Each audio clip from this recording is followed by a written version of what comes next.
We are the Black Student Union. We come from a people of strength, courage, and prestige. We are our brothers and our sisters' keepers. We aim to learn from our yesterdays and look forward to better tomorrows. We stand on the shoulders of giants. For this reason, we work hard and dwell not in our sorrows. We aim for academic and personal success. And refuse to accept anything less.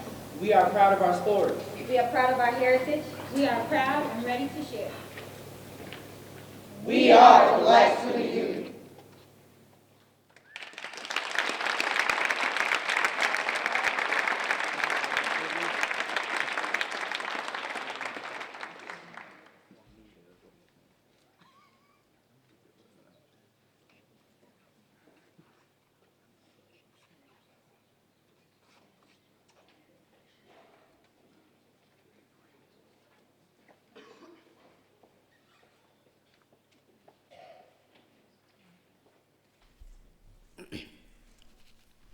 Hello everyone, my name is Nash Mackay, volunteer coordinator of the Black Student Union.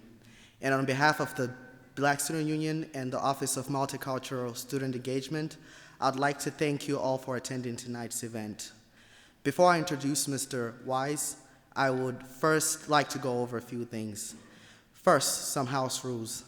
Please take notice of the green exit signs and follow the usher's instructions in case a situation presents itself which would require evacuation. Out of respect to those around you and the performers, we ask you to turn off all personal electronic devices, especially cell phones, and put them away. If your child becomes disruptive, show care and respect and escort your child to the lobby. Listen assist devices will be available at the box office. Photography, audio, and video recording are strictly prohibited. Second, would like to wish everyone a happy Black History Month. Please be aware that this event is just one of our events taking place here at UD for BHM. The conversation will continue next week with our annual African Heritage Week, sponsored by the Office of Multicultural Student Engagement on Monday, the 9th at 6 p.m. in Blaze Chapel. We will kick off the week with a panel discussion entitled Understanding the Concept of Whiteness and Its Effect on Society. Tuesday, the 10th, will have an Unpacking Tim Wise event where we will discuss what was discussed here tonight and keep the conversation going. This will take place at 7 p.m. in Library Room 3A3. For a full list of the week's events, please contact the director of the MSc office, Ms. Shireen Ellis at mellis@dbq.edu. Heritage Week will be followed by the BSU-sponsored Empowerment Week. For more details, please contact Ms. Ellis. Now I would like to introduce our speaker, Mr. Tim Wise. Tim Wise, whom scholar and philosopher Cornel West calls a vanilla brother in the tradition of abolitionist John Brown, is among the nation's most prominent anti-racist essayists and educators. He has spent the last 20 years speaking to audiences in all 50 states on over 1,000 college and high school campuses at hundreds of professional academic conferences and to community groups across the nation. He has also lectured internationally in Canada, Bermuda, and has trained corporate, government, law enforcement, and medical industry professionals on methods of dismantling racism in their institutions. And today we're honored to have him speak here at the University of Dubuque. Please help me give Mr. Wise a big Dubuque welcome.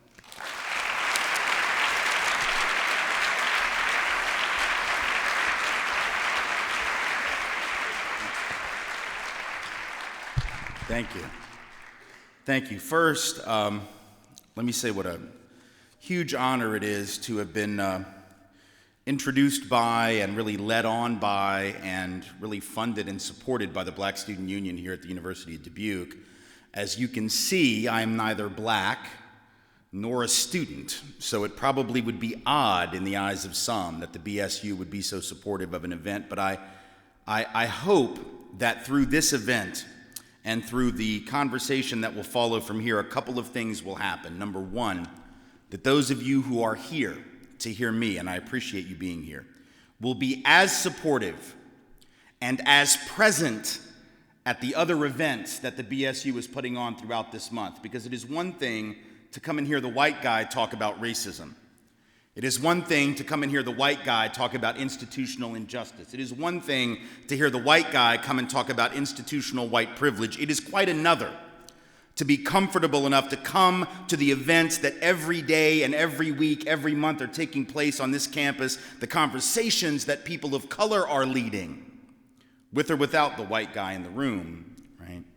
And to actually sit in that room and to hear black and brown truth spoken by black and brown people, not just by the white guy that they brought in. So, even though I'm very glad to be here, very honored to be here, very privileged to be here, and I don't just mean white privileged, I mean like generally privileged to be here, and very happy to do so, I want to make it clear to you that if you're not at those other events, some of which, were mentioned a second ago, if you don't continue to come to the events for Black History Month, like the discussion about the issue of whiteness when it's not going to be led by a white person, then I think we have a problem, right?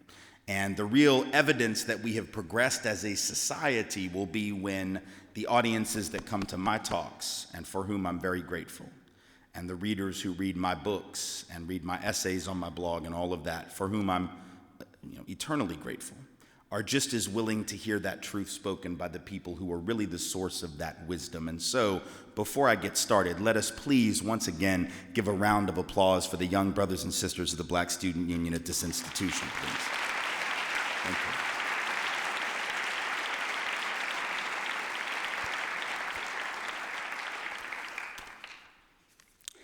We're at this very interesting point, I think, as a country. And I've been at this for a long time, I've been doing anti-racism work around the country for 20 years as of this spring, so right now. And I've been doing some form of anti-racism work, community-based grassroots work, in addition to this work on the road for 25, so a quarter of a century. So in that period of time, I'm very mindful, not only of the passage of time, but what that passage of time means. And so too, as a country, we are right now, in case you hadn't noticed, sort of in this commemorative mode, right?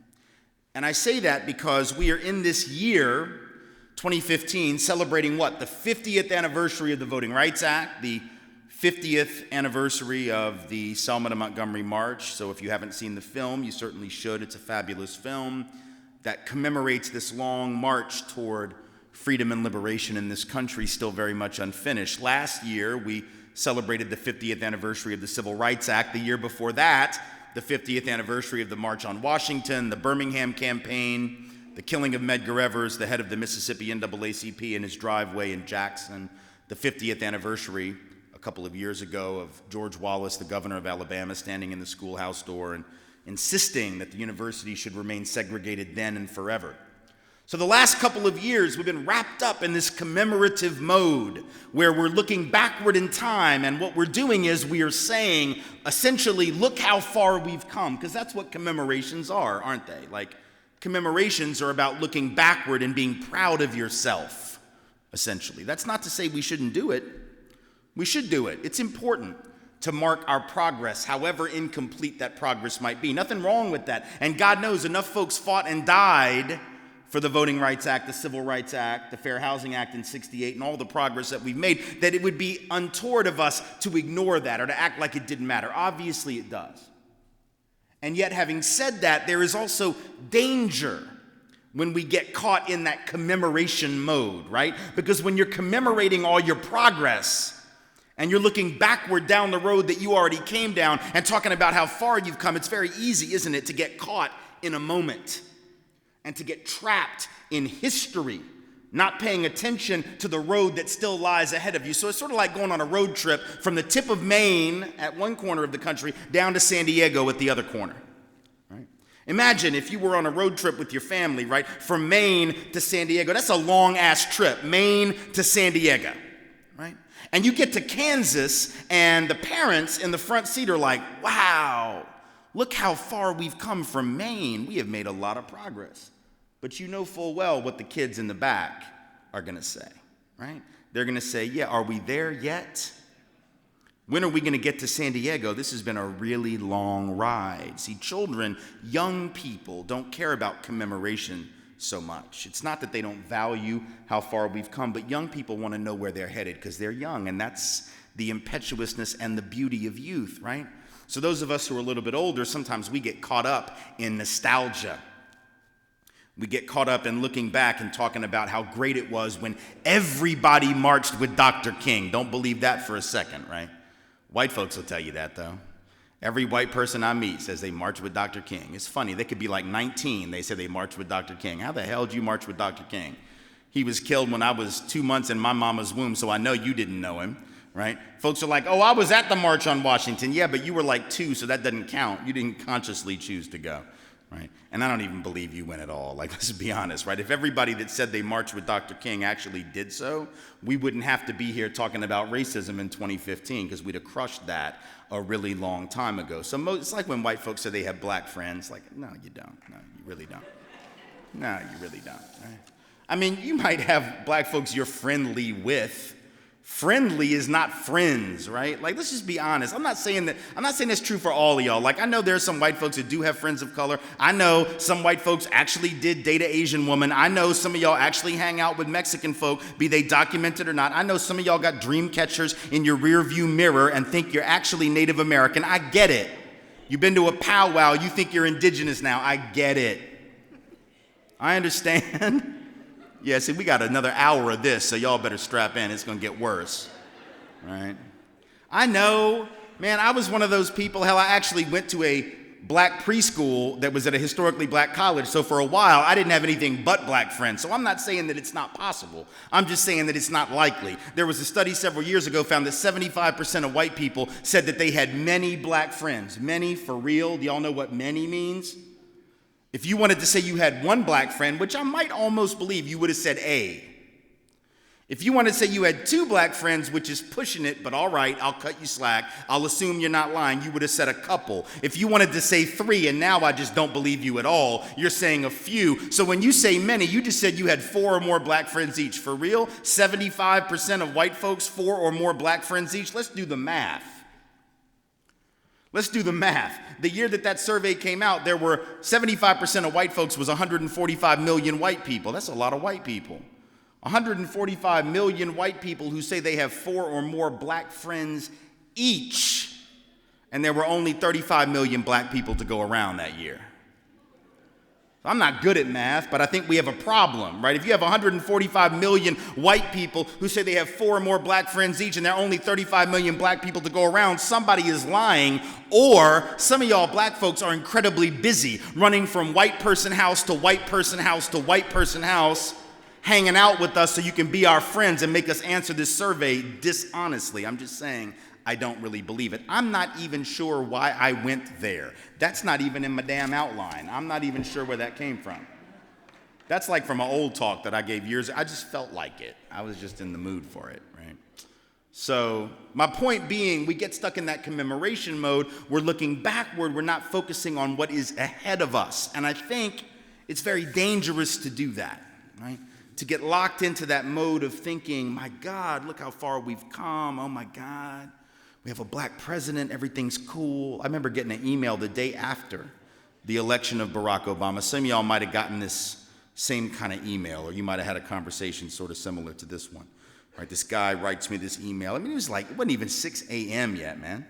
And I had been up all night watching election returns like a lot of people. You know, it was late. I had to bed at like 2 o'clock, but I couldn't sleep, woke up like 6, and there it was, right? I knew it was going to be crazy, too, because it was all capital letters and red font.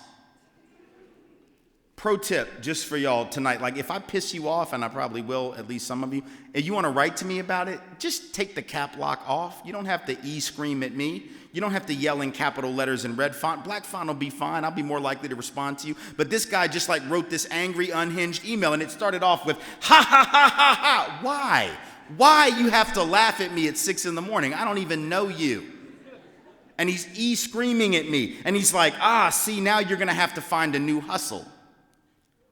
because we have a black president. So now all y'all that do anti-racism work, you have to find a new hustle. Because that's exactly what this is a hustle, right? Because the most obvious thing to do when you're 22, 23 years old trying to figure out what you want to do with your life, right? And you're thinking, what's my hustle going to be? How am I going to get rich and famous and powerful in America? Oh, I know. Let's just fight white supremacy because that shit always works out well. Right? Yeah, that's the clear path to fame and fortune. It's not dangerous at all. Just do that. Right? But that's what he was saying, right? That those of us who do civil rights work, anti-racism work, that we have to pretty much find a new line of work. Because obviously you can't have a racism problem if there's a man of color in the White House, except of course you can, because I'm assuming all the women in this room know that just because Benazir Bhutto, a woman, was elected not once, but twice in Pakistan did not eliminate patriarchy and misogyny in Karachi.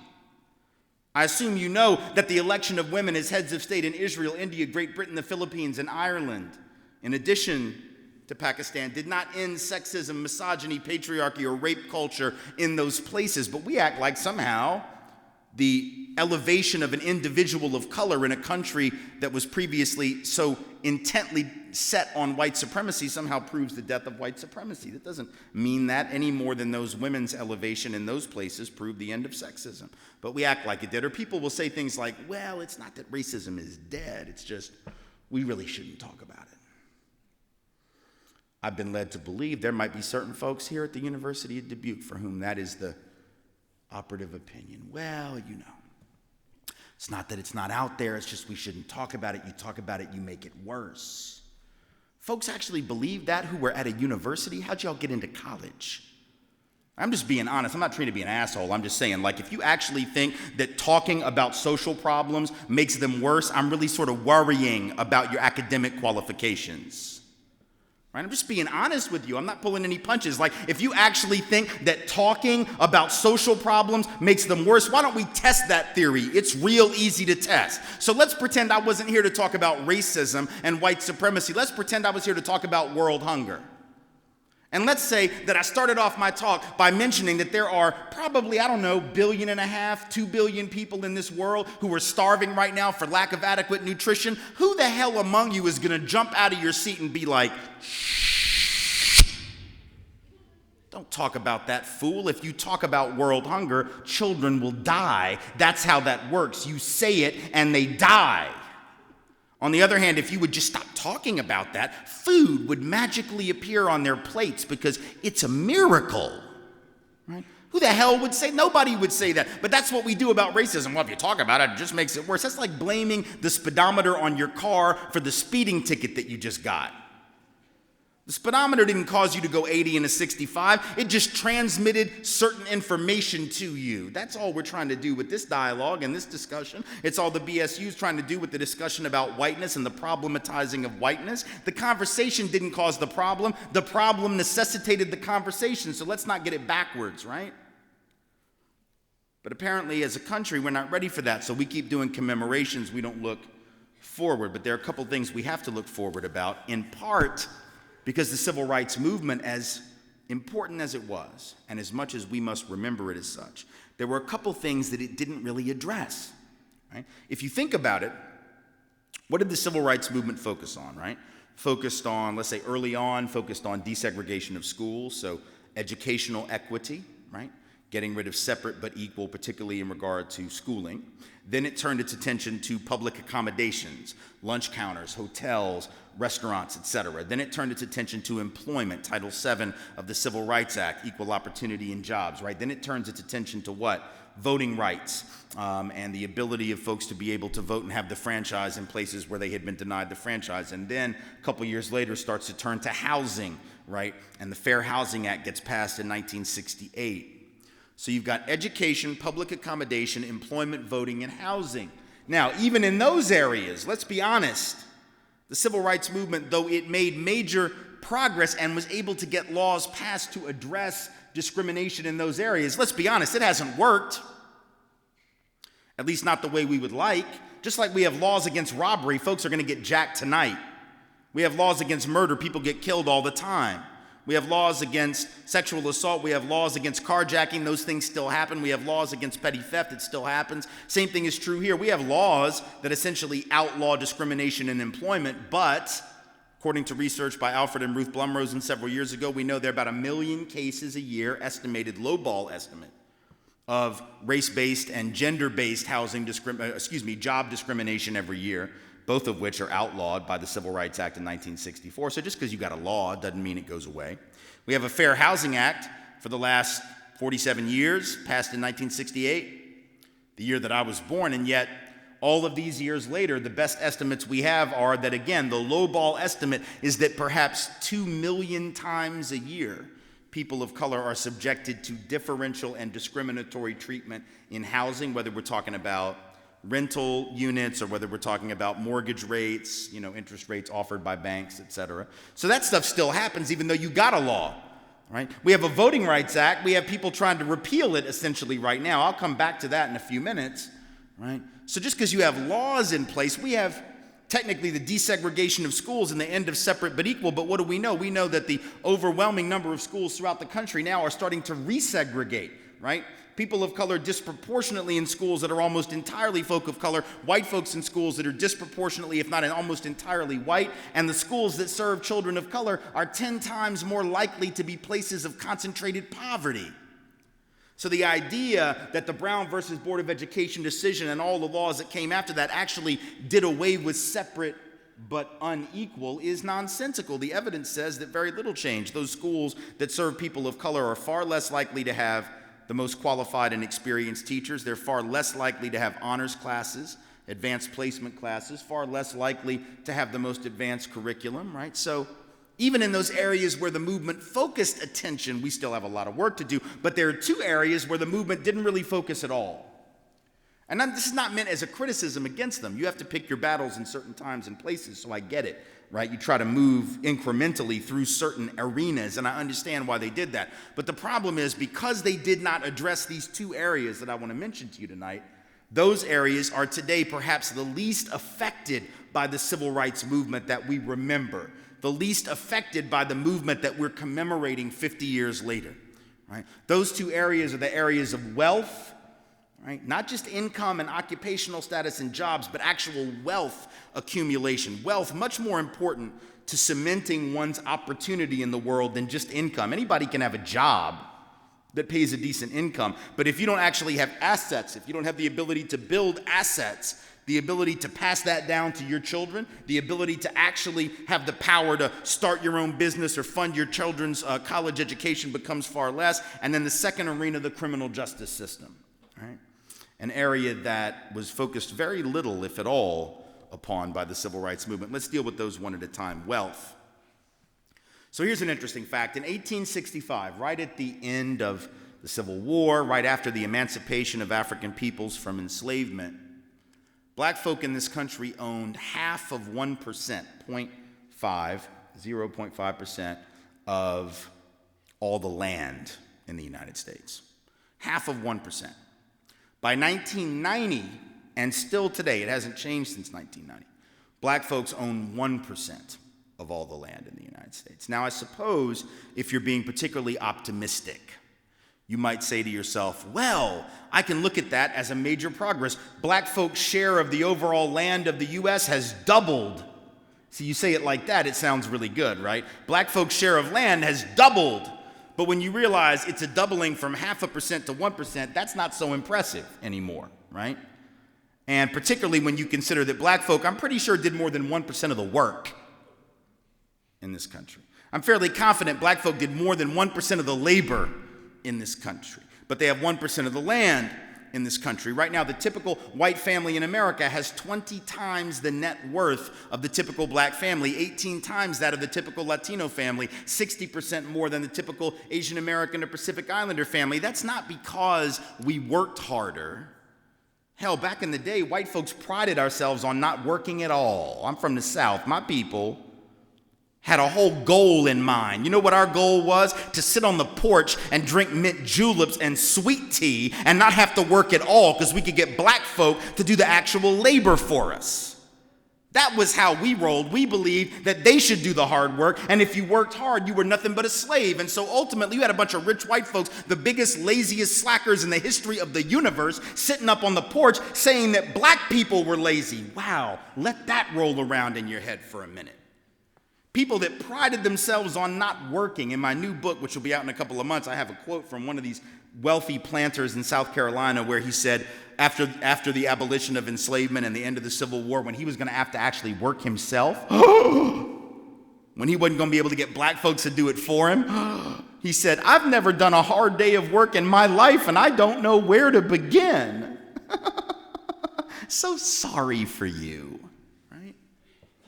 But of course, we then extrapolate the stereotype. So black folk are the one that don't work. White folk are the ones that work so hard. Now, how did that 20-to-1 wealth gap happen if it wasn't hard work? Because it wasn't that. It wasn't that white folks prayed harder. It's not because white folks have some superior investment wisdom. I mean, hell, if y'all hadn't paid any attention to the Wall Street meltdown of the last 6 or 7 years, at least learn this. A handful of rich white dudes can lose a hell of a lot of money. And they can do it without any help from black people.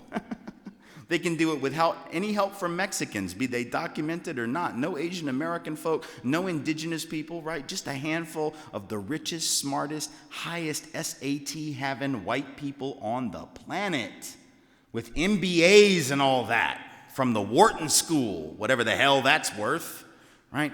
And I know people get upset when I mention the Wall Street criminals were white. They get upset at me. They say things like, Tim, you really shouldn't talk about them being white. That's sort of racist. It's not racist, it's descriptive, right? And if they'd been black, y'all would have noticed. If a handful of black folks had just jacked $12.5 trillion of other people's money, that's what was lost in 18 months between the end of 2007 and the middle of 2009. $12.5 trillion lost by rich white men, either because they were incompetent as hell or they were criminal as hell. Not one of them went to jail, of course, because you can lose $12.5 trillion if you're a white male, you don't get locked up. If you steal $100 worth of food stamp benefits and you're a black woman, you're going away for 10 years in this country. That's real, right? And so people get mad when you mention they were white, but if they were black, white folks would have been like this. They would have said, well, how did these black people get these jobs on Wall Street anyway? They clearly weren't qualified, as evidenced by their incompetence. I bet they got these jobs because of affirmative action. They had to hire them just because they're black. That's how it works nowadays. Black people are taking all the jobs. Okay, time out. Here's my question for you, and I'd really like an answer. Where in the hell are these jobs that black people are taking from white people? Are these jobs in Second Life? Is this like some Minecraft shit? Like, where are these jobs that black people are supposedly stealing from white people? Because I cannot find them in the real world. When you actually compare unemployment rates between white people and anybody else, even when you look at people with the same qualifications, the same amount of education, the same amount of experience, oddly enough, people of color still 70% to 2 times as likely to be unemployed. So I guess they're not really taking white people's jobs. And by the way, I don't ask much from racists. I've learned not to.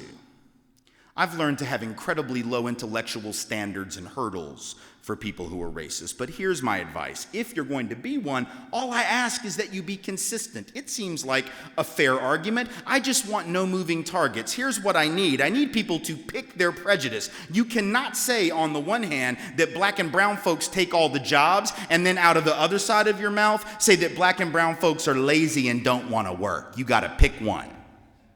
You see what I'm saying? Because if you're lazy, I don't think you took all the jobs. Hell, I don't think you probably even took one job if you're really lazy. And if you took all the jobs, you're like the opposite of lazy. So we can't have this moving target. I just want you to pick one nonsensical argument, which is easy to defeat, because when you pick 2, see, it makes my job too difficult, and I just don't have enough time, and I don't feel like messing with it. So it seems fair. I'm just saying, let's be consistent, right? So that 20-to-1 wealth gap, it's not about effort. It's not about intelligence. It's not about investment wisdom. There are right now 37 people in this country who have the same amount of wealth as the poorest 157 million people. Do you really think there are 37, and that means a lot of us white folk too, see, it's not just black folk, right? A lot of us white folk can't even compare to these 37 people. So do you really think there are 37 people in this country who actually are that much smarter than the bottom half of America? You really think there are 37 people who work that much harder? There are only 24 hours in a day, 7 days in a week, even for rich folks. It's not like they have their own personal wormhole that they can crawl into where time stands still and then they shoot out the back of the wormhole and they've done like 1,000 hours a week when you could only do 40 or so, right? So this idea that the rich, the 6 heirs to the Walmart fortune, just to put this in perspective so white folks understand, this isn't even just about white and black. This is about wealthy people and the rest of us, right? And how we get jacked around by this system of inequality. The 6 heirs to the Walmart fortune, 5 of whom just happened to get born into the family. Boy, I bet that took work. Boy, they must have worked hard to get born into the Walton family. My goodness. And then the other of whom married into the damn family and her husband died. And now she's an heir to the Walmart fortune. 6 of them. The 6 of them have the same collective net worth as the poorest 40% of this country. They have so much money. Just to put this in perspective for a minute, keeping in mind that the average Walmart employee gets paid sub-poverty wages. Keeping in mind that the average Walmart employee is actually having to turn to food stamp, or what we now call SNAP benefits, just to supplement their pathetic wages for this multi-billion-dollar company, the wealthiest in the country. The biggest group of SNAP beneficiaries, food stamp beneficiaries in just about any community are people who work at Walmart. They're having to do food drives at Thanksgiving to raise money to allow their employees to buy turkeys for Thanksgiving because they pay them sub-poverty wages. So just keep that in mind for a minute. And then think about this. The 6 heirs to the Walmart fortune have so much money that they could, if they wanted to, just the 6 of them, they could buy every house in Seattle, every single house, every single condo, every single townhome, and they would still have $40 billion left, which would allow them to buy every house in Napa, California, if they are wine people, or they could buy every house in Anaheim if they just love Disney, right? Or if they don't like Seattle, they could buy every home in Miami, they could buy every home in DC, they could buy every home in Dallas.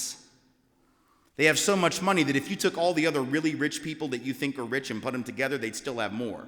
More than Mark Zuckerberg, right? More than the founder of Starbucks, more than Jeff Bezos, who founded Amazon, more than Mark Cuban, the owner of the Mavericks, more than Jerry Jones, the owner of the Cowboys, more than Steven Spielberg and George Lucas. You take all these people, the founder of Nike, Phil Knight, put them all together, and they still have like 3 times more than all those people put together. Oh, and it's funny, when we talk about race, everybody wants to talk about Oprah. What about Oprah? What about Oprah? She's really rich. What about Oprah? Here's the deal. Oprah, you think she's rich? She has enough money that if she wanted to, she could buy all the houses too. You know where? Not Seattle, not Dallas, not Miami, not DC. She could buy all the houses in Mokina, Illinois, wherever the hell that is. That's how rich she is and how rich she is not. She's the richest black person in the United States. Right now, there are 400 white people in the United States of America that collectively have more wealth than all 40 million African Americans put together. Let me say it again. 400 white people, the same collective wealth, $2.3 trillion. That is the same amount as is owned and controlled by all black folks combined. If you believe that there are 400 white people who have worked as hard as 40 million black people, you need to quit college. You need to ask your parents, if they're paying for it, to stop because they're wasting their money. And if me as a taxpayer, if I'm paying for it, I'm asking you to stop. Just being honest now. We got to have some critical thinking, and there's a problem that our default position in this country is to assume that that's normal. See, and the civil rights laws don't get at that.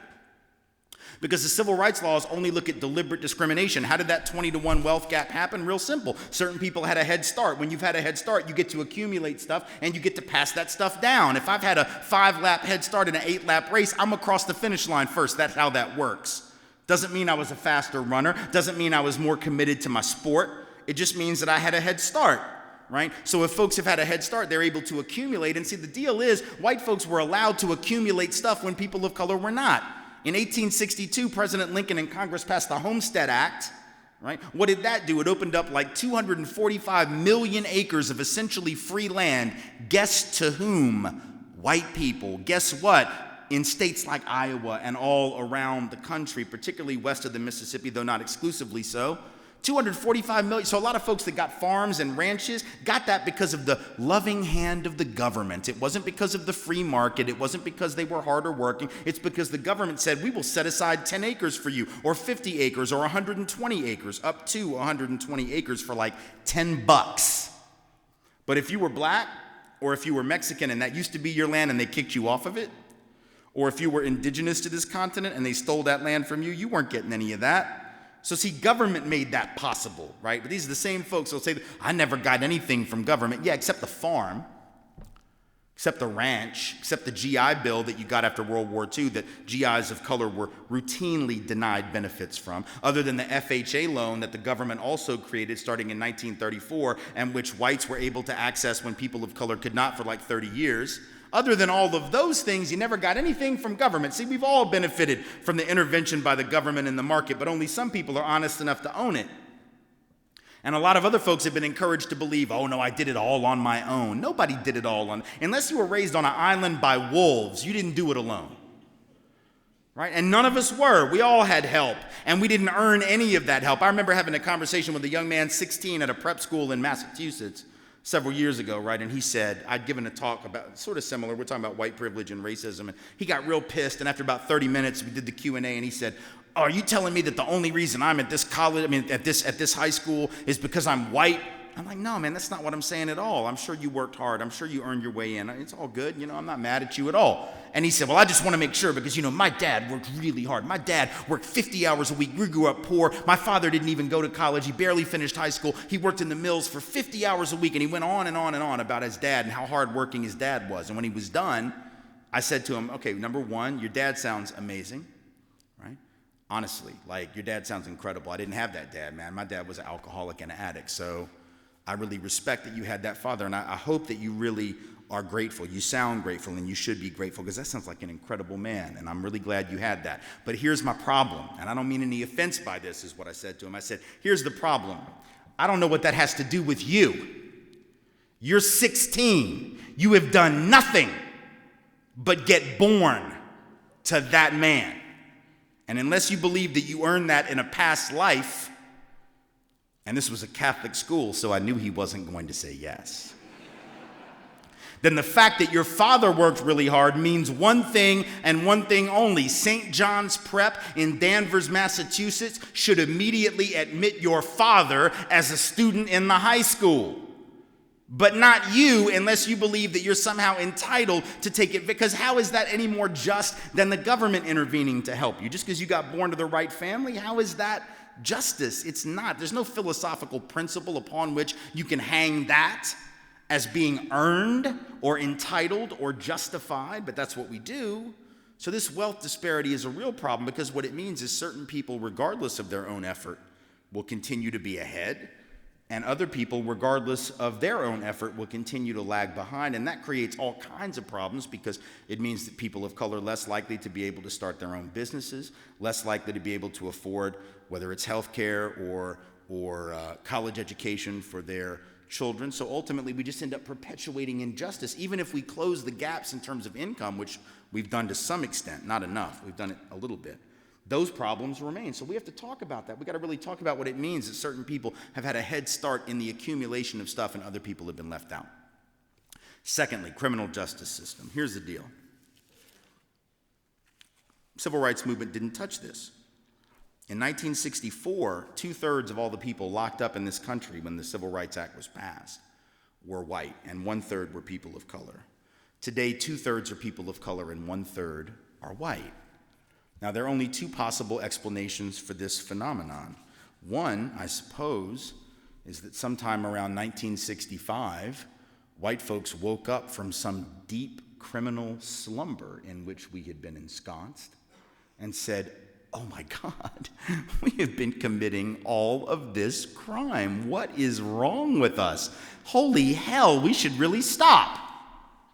And then black folk, hearing the news that we had retired from crime, were like, well, hell, if they're not going to do it, We'll just get in there and do it, because somebody has to do crime. Shit, it might as well be us. Right? I suppose that's possible, except it's not true. And if you don't believe me, consult your local criminologist, and they will tell you what is indisputably the fact, which is that the share of crime done by white folks as a share of overall crime did not budge significantly in that period. The share of crime done by black folks as a percentage of all crime did not budge significantly in that period. The share of crime done by Latino folk as a percentage of overall crime did change because the demographics of Latinos changed, but not substantially enough to justify that shift. What happened is that the resources of the justice system were disproportionately deployed in black and brown space as opposed to white space, particularly with regard to, though not exclusively with regard to, the war on drugs, which is the most misnamed war in history, because it had nothing to do with drugs. How do we know that? Because if the war on drugs were about drugs, you'd go where the drugs are, but that's not what we do. See, here's the reality counter to the stereotype. People believe, apparently, according to the research, that black folk and brown folk are more likely to use drugs, more likely to possess drugs, and more likely to sell them, but there is zero evidence for that, none. The evidence actually says that people of color and white folks are equally likely to use, equally likely to possess, and equally likely to distribute and sell illegal narcotics. Among people 18 to 25, white folks are actually more likely to do so. All right? But what's the stereotype? And then what gets played out on the street in terms of who gets arrested? Now see, there's national data and then there's Iowa. Why don't we talk about Iowa for a minute? Right? The national stuff is bad enough. National stuff, people of color getting arrested 4 or 5 times worse, more often per capita than white folks for drugs. In Iowa, last time I looked at the numbers, it was 9 times more likely. Iowa is either Iowa or Minnesota. Sometimes you're number one, and I'm just making fun of y'all because I'm in Tennessee. So when it comes to everything else, it's us in Mississippi. You know what I'm saying? I just have to tell you, when y'all are at the bottom, I'm going to call it out because it happens to me all the time. Iowa and Minnesota are the ones that are constantly fighting to be the worst when it comes to racial disparity and incarceration.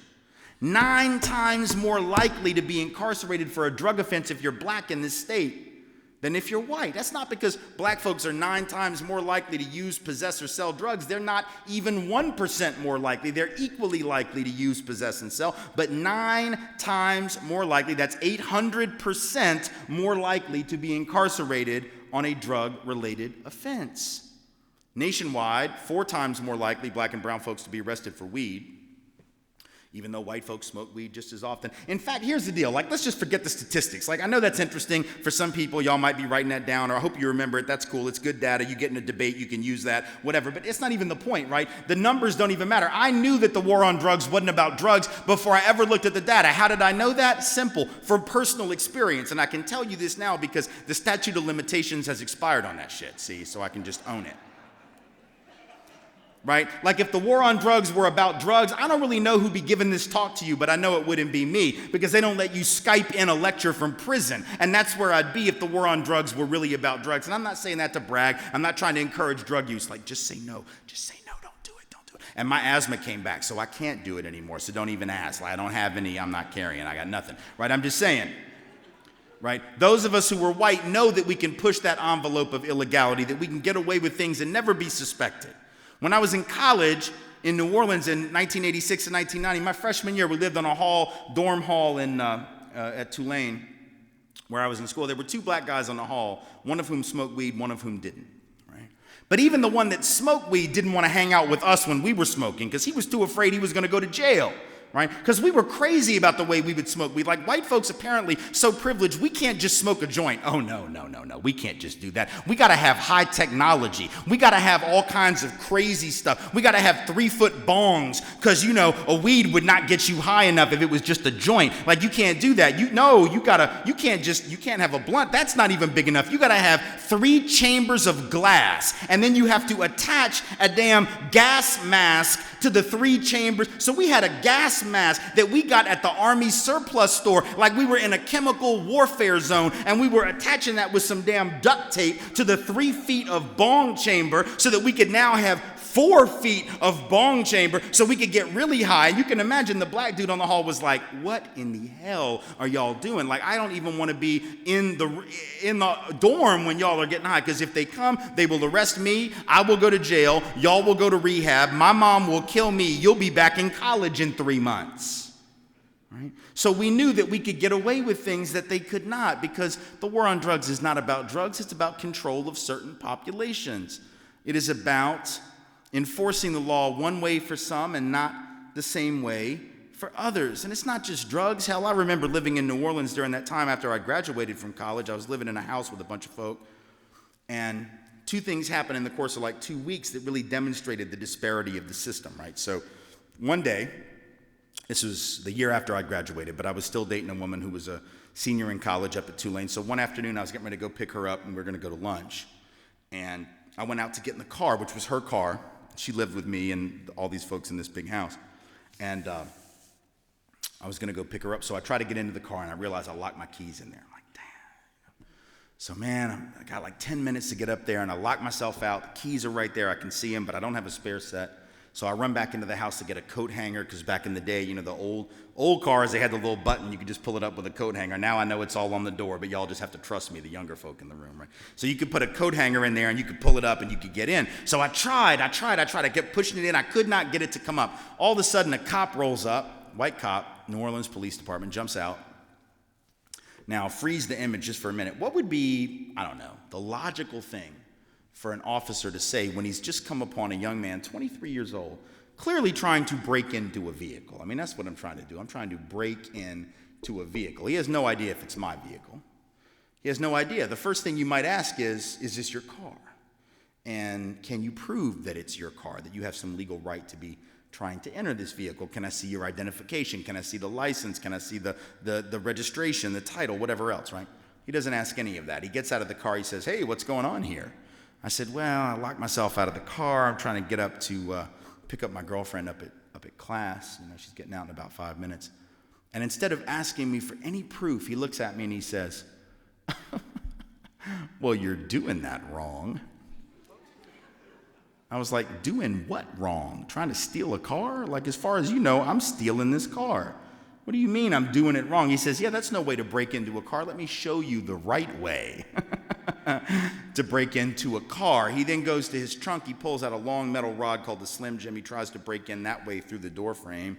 He too cannot get into the car because apparently, little side note worthy of mention, the 1988 Toyota Tercel is the hardest vehicle in automotive history into which you might break, which is totally ironic because it is also the last car in the history of the car that you would ever want to steal. It's like the ugliest damn car ever. But if you did want to steal it, you're not stealing it. They're not making it possible. No cop and not me. You can't get in, by God. So he couldn't get in. Now he's frustrated. He looks at me and says, let's just throw a rock through the window. I'm like, wait, hold it, what? So first he's trying to tell me to steal it, essentially, as far as he knows. Now he's encouraging vandalism. And he says, yeah, let's just throw a rock. I'm like, I can't throw a rock through the window. It's my girlfriend's car. She'll kill me. He's like, don't worry about it. Just tell her somebody tried to break in. I'm like, yeah, I'm going to tell her that. You, a cop, tried to break in. How about that? Right? White privilege. 2 weeks later, same neighborhood, one of my roommates, black guys, walking home from a concert, right? And he's about 2 blocks away from our house. Cops roll up on him, get out of the car, guns drawn, and they ask him if he's the one who just mugged the white woman down the street. He says, I don't know what the hell you're talking about. I didn't touch anybody. I just coming back from a show. You can see I don't have her purse because apparently this woman had her purse stolen. It's like, what the hell, he mouthed off to him, but he's like, what the hell, leave me alone. I didn't take anything. They come and try to grab his shoulder. He goes like that, right? Not saying that's a good move. Not saying I encourage that move, but come on, seriously, they're trying to put their hands on him for a crime he didn't commit. They then, because he does this, they take him, they shove him into the car, they crack his head open on the door frame, starts bleeding blood all over his shirt. They take him 3 blocks away, take him to the white woman to do an instant lineup on the street. This is entirely improper and probably illegal. They take him down there. They pull him out of the car. They hold him up by the shirt right in front of this white woman, and they say, "Is this the guy?" And to her credit, she looks at him and says, "No, it's not even close. Doesn't look anything like him. Not the same height, not the same build, not the same color. You know, this particular roommate was lighter." She's like, "No, it was a guy who was a little bit darker. He didn't have those clothes on. Doesn't look anything like him." The cops look at her again, still holding his shirt, and they say, "Are you sure this isn't him?" And she said, "Yeah, I told you, it's not him. It's not even remotely close to him." "Ma'am, could you look one more time and make sure that this is not the guy that mugged you?" And she said, "I'm telling you, the last time, this is not him." They then proceed, without saying a word. See, they're trying to set him up. They're clearly trying to frame this kid. They take him, they throw him back in the car. They start driving him downtown to the station. He says, "Where are we going?" They said, "We're arresting you." He says, "For what?" "You heard the woman. I didn't touch her." And they said, "We're taking you in for resisting arrest because of this." Right? And they say, "See, your parents, your family really should have taught you respect for law enforcement." And he says, "Well, you know, that's really funny that you mentioned that, because my uncle was the first black detective in the history of the New Orleans Police Department, so I think I got that memo." And they said, "Really? Who's your uncle?" And he told them, and they swerved to the side of the road, and they let his ass out. Made him walk home, though, and he came in with blood all over his clothing. See, that's the difference within a 2-week period.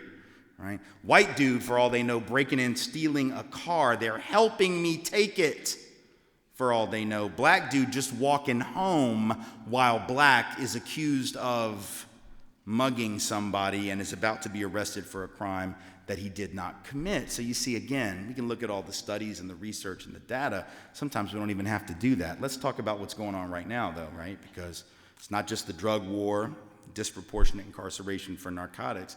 We see right now that every week in this country, 2 black folks, mostly men, sometimes women as well, Rekia Boyd, Katherine Johnston, and others, being shot and killed, unarmed, unthreatening to law enforcement, nonetheless being killed by cops and or security guards and or wannabe cops like George Zimmerman, right? Speaking of whom, can we just have a moment here about George Zimmerman, who so many white folks apparently believed that Trayvon was the aggressor, Trayvon was the dangerous one, Trayvon was the violent one, Trayvon was the criminal, and now George Zimmerman has damn been arrested 3 times since he was acquitted for beating up girlfriends. Every time the charges get dropped, this guy's like a cat with 9 lives. He has not been caught yet, but I'm telling you, keep paying attention. One of these days he's going to kill a white person, and I promise you he will go to prison for that. This is somebody with a history of violence, with a history of aggression. We still have people defending him, throwing stuff at his girlfriends, beating up his girlfriends, pulling guns on girlfriends, but Trayvon was the dangerous one. Yeah, keep telling yourself that, right? So 2 black folks a week being killed unarmed by law enforcement or wannabe law enforcement. Black men 21 times according to the FBI data, and it's incomplete. It could be worse than this for all we know. 21 times more likely than white men to be killed by cops. Not because black men commit crime 21 times more often than white men. That isn't the case, not even close. Not because black men are 21 times more likely to act aggressively toward police. Hell, if anything, they might be less likely to act aggressively toward cops because black men know they will get shot. See? But yet 21 times more likely to be killed. Let's talk about some of these cases, because every time it happens, here's what a lot of white America says. Not all white folks, so please, and let's just be clear about this, because I know people get tripped up on it. When I start talking about white folks this and I don't mean all white folks. Just like when the black student union's having this thing about the problem of whiteness, they're not talking about all white people. They're talking about whiteness as a system. As a system.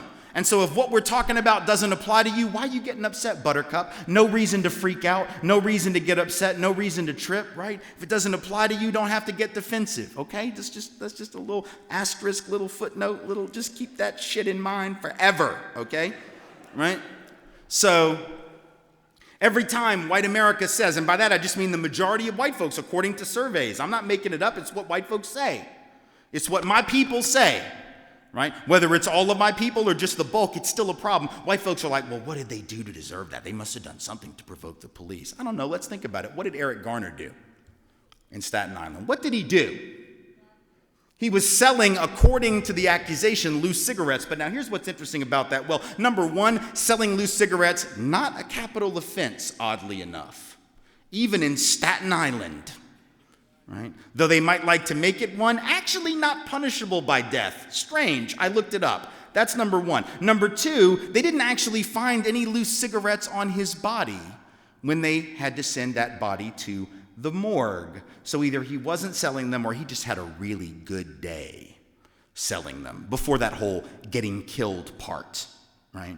And then thirdly, all the video that was taken of him on the street, no video of him selling loose cigarettes either. So actually, so far as we know, he had done absolutely nothing to justify even being approached by police, not even asked the time of day by police. He had done nothing, and yet they come upon him and they start hassling him about selling loose cigarettes, supposedly, and he says, "This ends today. Y'all mess with me all the time. You bother me all the time. Enough is enough." See, that's what he did. He mouthed off to a cop. And police think you don't have the right to mouth off to them. That's because most police don't know the frickin' law. Most police don't know the Constitution. They went to the police academy, not law school, so they don't understand what the rules actually do and don't say. You can say whatever you want to a cop. I'm not advising it. But you can call a cop a fascist. That was actually adjudicated by the Supreme Court like 60 years ago. Again, I'm not suggesting it's a good idea, and it might be rude. But the fact that it's rude doesn't change the fact that it's legal. I'm not saying it's nice, but you have a right to do it. All Eric Garner said was, "This stops today. I haven't done anything. Y'all leave me alone." And the one officer then grabs him around the neck, compresses his jugular vein, which if you know your biology and your science here, you know that means that the blood that has gotten to his brain cannot exit, cannot go back throughout his body, so he ends up dying because of oxygen deprivation, and he does in fact die. And of course, he's not indicted, because even though there's a video of the crime, apparently that's considered justifiable by the wonderful grand jury in Staten Island. Likewise, what did Tamir Rice do in Cleveland? 12-year-old child playing with a toy gun in a park in Cleveland. Right? He's not pointing the toy gun at anyone who's around. He's not threatening anyone. He's just walking around like kids do, pointing the gun. I don't know what he's pretending. He's just playing, right?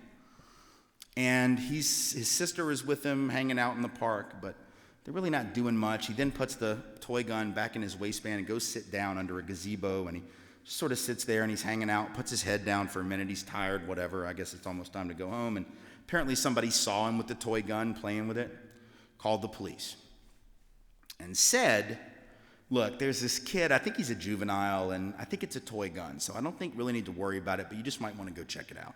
Right? So the caller wasn't even that worried about it, which begs the question, then why'd you call? Like, really, why do that? Why bring police into a situation that you think isn't really a crime? But whatever, I think the intentions of the caller probably weren't bad. Unfortunately, the dispatcher who gets the call forgets to tell the officers that the caller said it's probably a toy and he's like a kid. Right? So the cops roll up, apparently, according to what we've now learned, thinking the kid's 20 years old and has a real weapon. Right? So they pull up. Now, they lied, of course. They said, "Well, we got there and we told this kid to drop the weapon 3 times, and he refused. And instead, he pulled the weapon out of his waistband and he pointed it at us. And we had no choice but to kill him." They didn't realize there was a videotape, see? That's the problem. You say stuff like that, then there's a video, and everybody knows you're lying. So what actually happened? The car pulls up. They didn't tell him to drop it 3 times. They didn't tell him to drop it twice. They didn't have time to tell him once, because within a second and a half of the car stopping, Tamir Rice has been shot by the police. He never reached for his gun. He never pulled it out of his waistband. He never pointed it at anyone. They simply killed him. And then when his sister came to comfort him and to try to help him and to offer some assistance, they took his sister and they threw her in the back of a police car and wouldn't let her go to him. And they proceeded to not provide any medical assistance. They didn't give him CPR. They didn't check his heartbeat. They did nothing at all to care for that child while he sat there and he bled out in the park. Just so happens the guy that shot him a year and a half earlier had been deemed incompetent to serve as a police officer by a suburban police department. But apparently in Cleveland, that's no disqualifier. You can be ruled incompetent to be a cop and they will still hire you. And so this guy now ends up killing Tamir Rice. We'll find out if he gets indicted. That decision hasn't come down yet. But what did Tamir Rice do? What did Eric Garner do other than be black and perceived as dangerous? What did John Crawford do? Outside of Akron, you can watch this video too if you have the stomach for it. John Crawford, 19 years old, goes into a Walmart, picks up an air rifle, which Walmart happens to sell. Not a particularly dangerous item. Picks it up off the shelf. He's playing with it. He's walking around with it. I don't know. Maybe he was planning on buying it. I don't know. Maybe he was just walking around pretending, and he's like, looking around. He's leaning on it. He's sort of waving it around like this. He's not pointing it at people. He's not threatening people with it. He's talking on the phone to his girlfriend. Some white dude sees him. Oh, black man with a gun. Dangerous, dangerous, dangerous. He calls the cops. There's a black guy in the Walmart. He's threatening children with a weapon. He's got an afro. Okay, here's the deal. He doesn't have an afro. He has twist. So let's get our black hair straight, please. Get our black hair straight. Get our black hair straight. It's not an afro. It's twist. You're going to get a totally different black man shot now because you just gave the wrong hair description. Let's understand the difference between an afro and twist. And just as a side note for college students, because I know it comes up, let's try to figure out that difference without touching black folks' hair. Without touching black folks' hair. Let's just do that. Because every year I keep hearing folks saying, white people want to touch my hair. I can't understand. Stop touching the hair unless you are invited to touch the hair. There is no need ever to touch someone's hair. They are not a pet. This is not a zoo. Okay, back to the story. So John Crawford is perceived as a threat because he has an air rifle and is walking around talking on the phone. This guy calls it in. Black guy threatening children, threatening children. You look at the video, see, he didn't know there was a video. This is the thing. We're in the modern era. There's videos everywhere, right? And videos, cops are the ones that wanted them. Look how that worked out. Right? So now you got videos in the Walmart, and John Crawford didn't point the weapon at anybody. There was almost no one else in the store in that section that he could have even pointed it at. There are a couple families that walked by him. They didn't seem scared. They didn't, like little kids that were like, oh, black man pointing a gun at me. Nobody did that. Like, he's just playing with the toy. Nobody cares. Nobody feels threatened. But the cops are called. The cops come. They say they told him to drop the weapon, and he pointed it at them, and they had no choice but to shoot, and that did not happen. They turn the corner of the aisle he was in. They open fire immediately. He falls. He's not killed yet. He's obviously stunned, though, and he doesn't know what's going on. If that happened to you, you'd probably think, oh, my God, what's happening? Right? You'd try to get back up and see what's happening. My God, why is somebody shooting? And then you get up, and so he did. You can see it on the video. He stands up. He starts to move back out into the aisle to see what's going on. He doesn't have his weapon on him. It's 4 feet in front of him. And then the cops, thinking again that he's horribly dangerous, even though he's not holding a weapon anymore, proceed to shoot him 4 or 5 more times, and he dies right there in the Walmart. And that officer not indicted.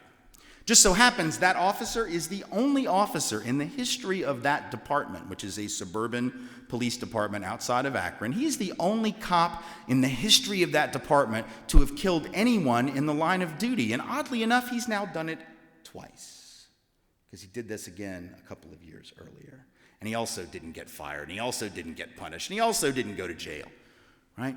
And what really do we know about Mike Brown? See, we think we know a lot, don't we? Because America thinks they know the truth there. Mike Brown charged Officer Darren Wilson in Ferguson. He brought on his own killing. Darren Wilson wasn't indicted, and thank God for that, come the voices of conservative white America. My goodness, this man was a beast. He was a demon. He was Hulk Hogan, according to Officer Darren Wilson, who went online and raised $500,000 for his legal defense. A legal defense which, it should be noted, he does not need, because he is not actually going to have a trial. I bet he will not return 1 penny of the money that was raised for his defense. Who would like to take that bet? But in the meantime, let's ask ourselves what we actually know, because according to the research, most white folks think Darren Wilson was justified in killing Mike Brown, and all the Ferguson protesters are irrational because they don't really know what happened. Here's the tip. None of us know exactly what happened. That's why we have trials in this country, right? That's why grand juries indict, so we can actually go to trial and we can find out, because we can cross-examine all the witnesses, the ones who support Darren Wilson and the ones who support Mike Brown, and we can figure out what's real and what's not. The grand jury, by deciding there shouldn't even be an indictment, is basically saying it's not even worthy of finding out. We already know. Oh, except do we really? Because here's the thing. There was one witness, witness number 40. This is the one Sean Hannity thinks was so important. Right? This is the one Sean Hannity talked about night after night after night after night. That legal genius, Sean Hannity, who didn't even finish college, but he thinks he's qualified to pontificate about the law. He did like a year of college and then was like, screw it. Him and Limbaugh both, right? Like, Why do I need that? I know everything I need to know from my junior high school history class. So Sean Hannity said, witness number 40 says what? Mike Brown charged Darren Wilson like a bull. Oh, wow, that is really descriptive. Charged after him, like put his head down and ran at him like a bull. My God, that is really some scary stuff. No wonder he got shot. Oh, wait, hold on. Now we know that witness number 40, white woman, who claimed, and she's the only one who claimed that Mike Brown charged Darren Wilson in that fashion, wasn't actually on the scene at all. She fabricated being a witness. She wasn't there. She's an overt racist who the day after the killing of Mike Brown put on her Facebook page all of these horribly racist things about Mike Brown, all these horribly racist things about Ferguson, defending Darren Wilson, encouraging people to give money to his defense.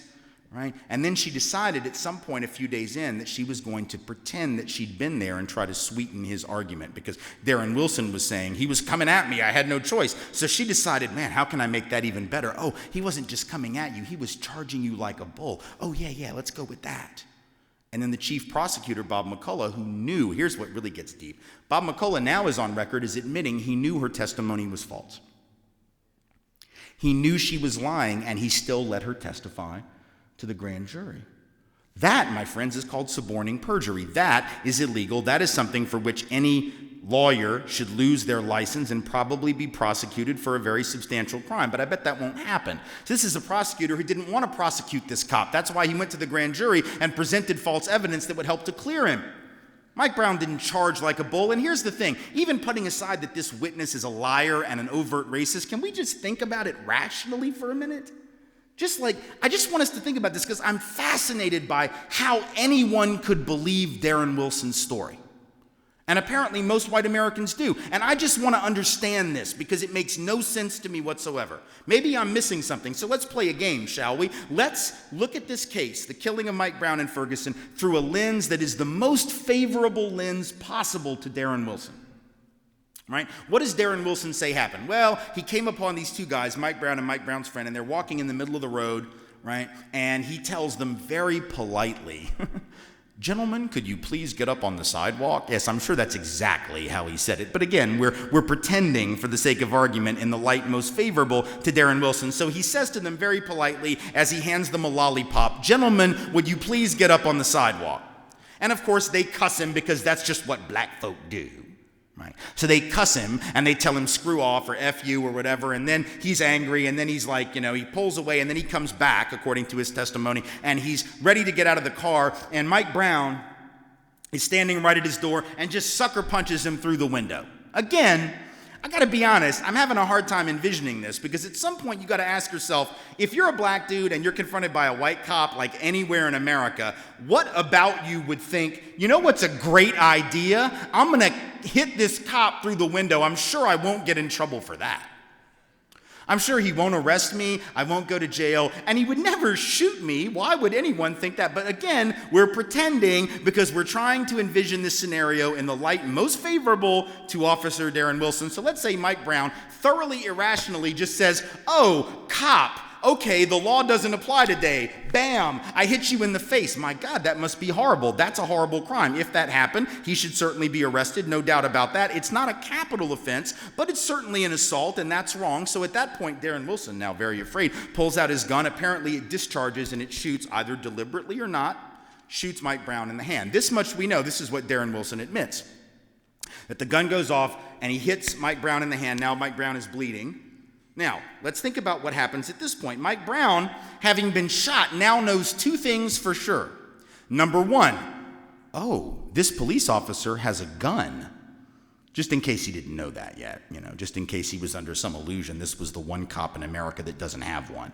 And number two, he knows that, oh, that gun has bullets, and the officer is willing to shoot them at me. So now, Mike Brown, realizing that this cop is willing to shoot him, thinks, holy crap, I don't want to get shot. He then proceeds to run. This is Darren Wilson's testimony. I'm not saying this. This is the officer. Darren Wilson says Mike Brown begins to run. Makes sense, right? This is a rational act. I want to get away from the guy who's shooting me. right? So he starts to run. Keep in mind, this guy's big. He's like 6'5", 6'6", 300 pounds, whatever it was, right? He gets like 40 yards, 35 yards away, whatever it was.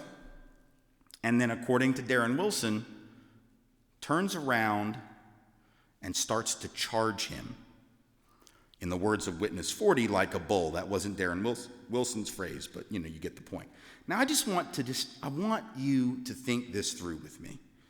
Here's a guy who's just been shot, and he's now afraid that he might get shot again, so he's trying to get away from the cop, which is like a really rational act, right? If you've just been shot, the logical thing to do is to run away from where the bullets are, not to run back toward where the bullets are. That doesn't make much sense at all. But we are to believe, according to Darren Wilson and those who defend him, that Mike Brown gets 30 or 40 yards away, and after running away is just like, screw it. I mean, I've been running away, but I'm no punk. I'm going to run through some bullets now. So he turns around and decides that he's going to charge the officer, apparently having come to the conclusion that the laws of physics do not apply to his body. So that if the officer shoots him again, which he most surely will, having already proven his willingness to do so once, that somehow the bullets will bounce off of him like he is made of rubber. Or maybe he's thinking that even though he is 300 pounds and not exactly the most athletic individual, that he can somehow manage to run 40 yards in like half a second because he's Flash Gordon or some shit, right? Like he's got superhuman powers. That's what we're being asked to believe. That this individual, after making a rational decision to run away from the bullets, all of a sudden says, no, I'm done running. I'm just going to tackle him before he can get off another round. Do we really honestly believe that? And what does it take for us to believe it? Because to me, that makes no sense whatsoever. But I find it fascinating that we're apparently more willing to believe that than we are to believe that this officer is lying to save his skin. We apparently are more willing to believe that the big bad black man is really just that dangerous. Right? We're more willing because we're so conditioned to see danger in big black men that somehow it's easier to believe that than to believe that this cop might have actually acted on the basis of bias and hatred toward that community, which he expressed in the grand jury proceeding, by the way. He admitted in the grand jury, no one likes this community. It's a horrible community. So you shouldn't even be allowed to police in a community that you feel that way about, right? That's a disqualifier from even being a cop. If you have that attitude about the place where you're policing, that community would be better off without you in it. Right? Let alone trying to enforce the law in it. But that's the guy that we're defending as a country. That's the guy that raised $500,000 because he's, quote unquote, cleaning up the garbage. That was what some of the people who funded him said on his GoFundMe page or whatever it was, right? His Kickstarter, whatever the hell he had. I think it was GoFundMe, right? So that's the thing. Why are we so quick to believe this, right? None of these individuals did anything except be perceived as dangerous, regardless of their actions. And that stands in contrast to what white folks do because just so we know this is about race, let me give you a couple of examples. In the same year that all those cases I just mentioned, Tamir Rice, Eric Garner, Mike Brown, John Crawford, we could name several others because there are several others, but we'll just leave it at that for now. In that same year, there were several cases of white folks who did in fact threaten cops, and they lived to tell about it. Interesting how that works. So for instance, last year outside of Dairy Queen in Michigan, there's a white dude with a loaded assault rifle on his arm, standing outside the Dairy Queen drunk, been drinking all day, waving the gun at people, threatening people. The cops come up there like, I need your identification. No! Refuses to give identification. Drop your gun. No, it's my Second Amendment right. I have a right to this weapon outside the Dairy Queen. Screw you, copper. Right? They're like, really, you're drunk. Put the weapon down. No, I can threaten you if I want. I can threaten your family if I want. I can threaten to kill your whole family. He says this. They're like, really, please drop the weapon. See, they still haven't even tased him. You want to know what white privilege is? There you have it. They haven't even tased him. They're just negotiating with him with a loaded weapon. He says, the revolution is coming. They still don't drop his ass. Threatening people. They sit out there for like 40 minutes trying to negotiate. Finally, they take him in without incident, without injury. They didn't tase him. They didn't beat him. They surely didn't shoot him. And the next day, after he slept off his drunk at the jail, they gave him his gun back. Have a nice day. Right? Probably not what would have happened if it had been someone who was black. Last year, San Diego, white guy at a public park with a 9mm, pointing the 9 at cops and children who were in the park. There's a police helicopter circling overhead. They're pointing the 9 at children and cops. And they don't drop him, at least not right away. They finally, one officer, he starts to run towards the officer with the gun drawn, pointed at the officers, and they do finally shoot him, but they shoot to wound in the stomach. They don't shoot in the heart area in order to kill. They don't shoot in the head. They don't shoot for the biggest part of the body mass. They shoot down here, which I think is actually a good move, right? You can stop the dude. You don't have to kill him. That's what you should do. You can immobilize without having to kill. But they drop the guy. They don't kill him. Now, his gun is still very close to him, though. So he could technically get up and get that gun and shoot. So you would think at that point, that's like a perfect time to tase and immobilize. And the cops can go in, get the weapon, arrest the guy, right? Get him to the hospital so he doesn't die, because we don't want him to die. But they don't do that. They don't tase him. They don't go in and beat him. They don't go in and kick him. They certainly don't shoot him again. They call him on the cell phone, which he had in his back pocket. They call him on his phone. I don't know how they got the number, but apparently they had it. So they call him on the phone. They're like, pick up. He's like, what? I've been shot. Yeah, we know. You want to give up yet? He's like, yeah. And then they come and they take him without incident. Right? Or last December, there's several other cases. I'll skip most of them. Last December, right after Christmas, I think it was, white woman outside of Chattanooga, Tennessee, goes on a shooting spree, just starts shooting at everything in her neighborhood. Everything. People, animals, mailboxes, right? The cops show up. She takes them on a 70-mile-an-hour chase through town. She starts shooting at the cops. They still don't run her off the road. When they do finally get her, they don't tase her, they don't beat her, they don't shoot her. They take her in without incident. Last year, Eric Frayne, Pennsylvania, kills a state trooper in the state of Pennsylvania, runs off to the woods for 3 months, 2.5 to 3 months, hiding out. Already demonstrated he's willing to kill cops. He killed one and then ran off to the woods. They went looking for him for 2.5 months. They finally find him. They take him alive, even though he killed one of their own. You would think they'd be pretty juiced about that, but they take him without injury, without incident, without tasing, without shooting. He had a scratch right here on his cheek, but the cops didn't even give that to him. He ran into a tree.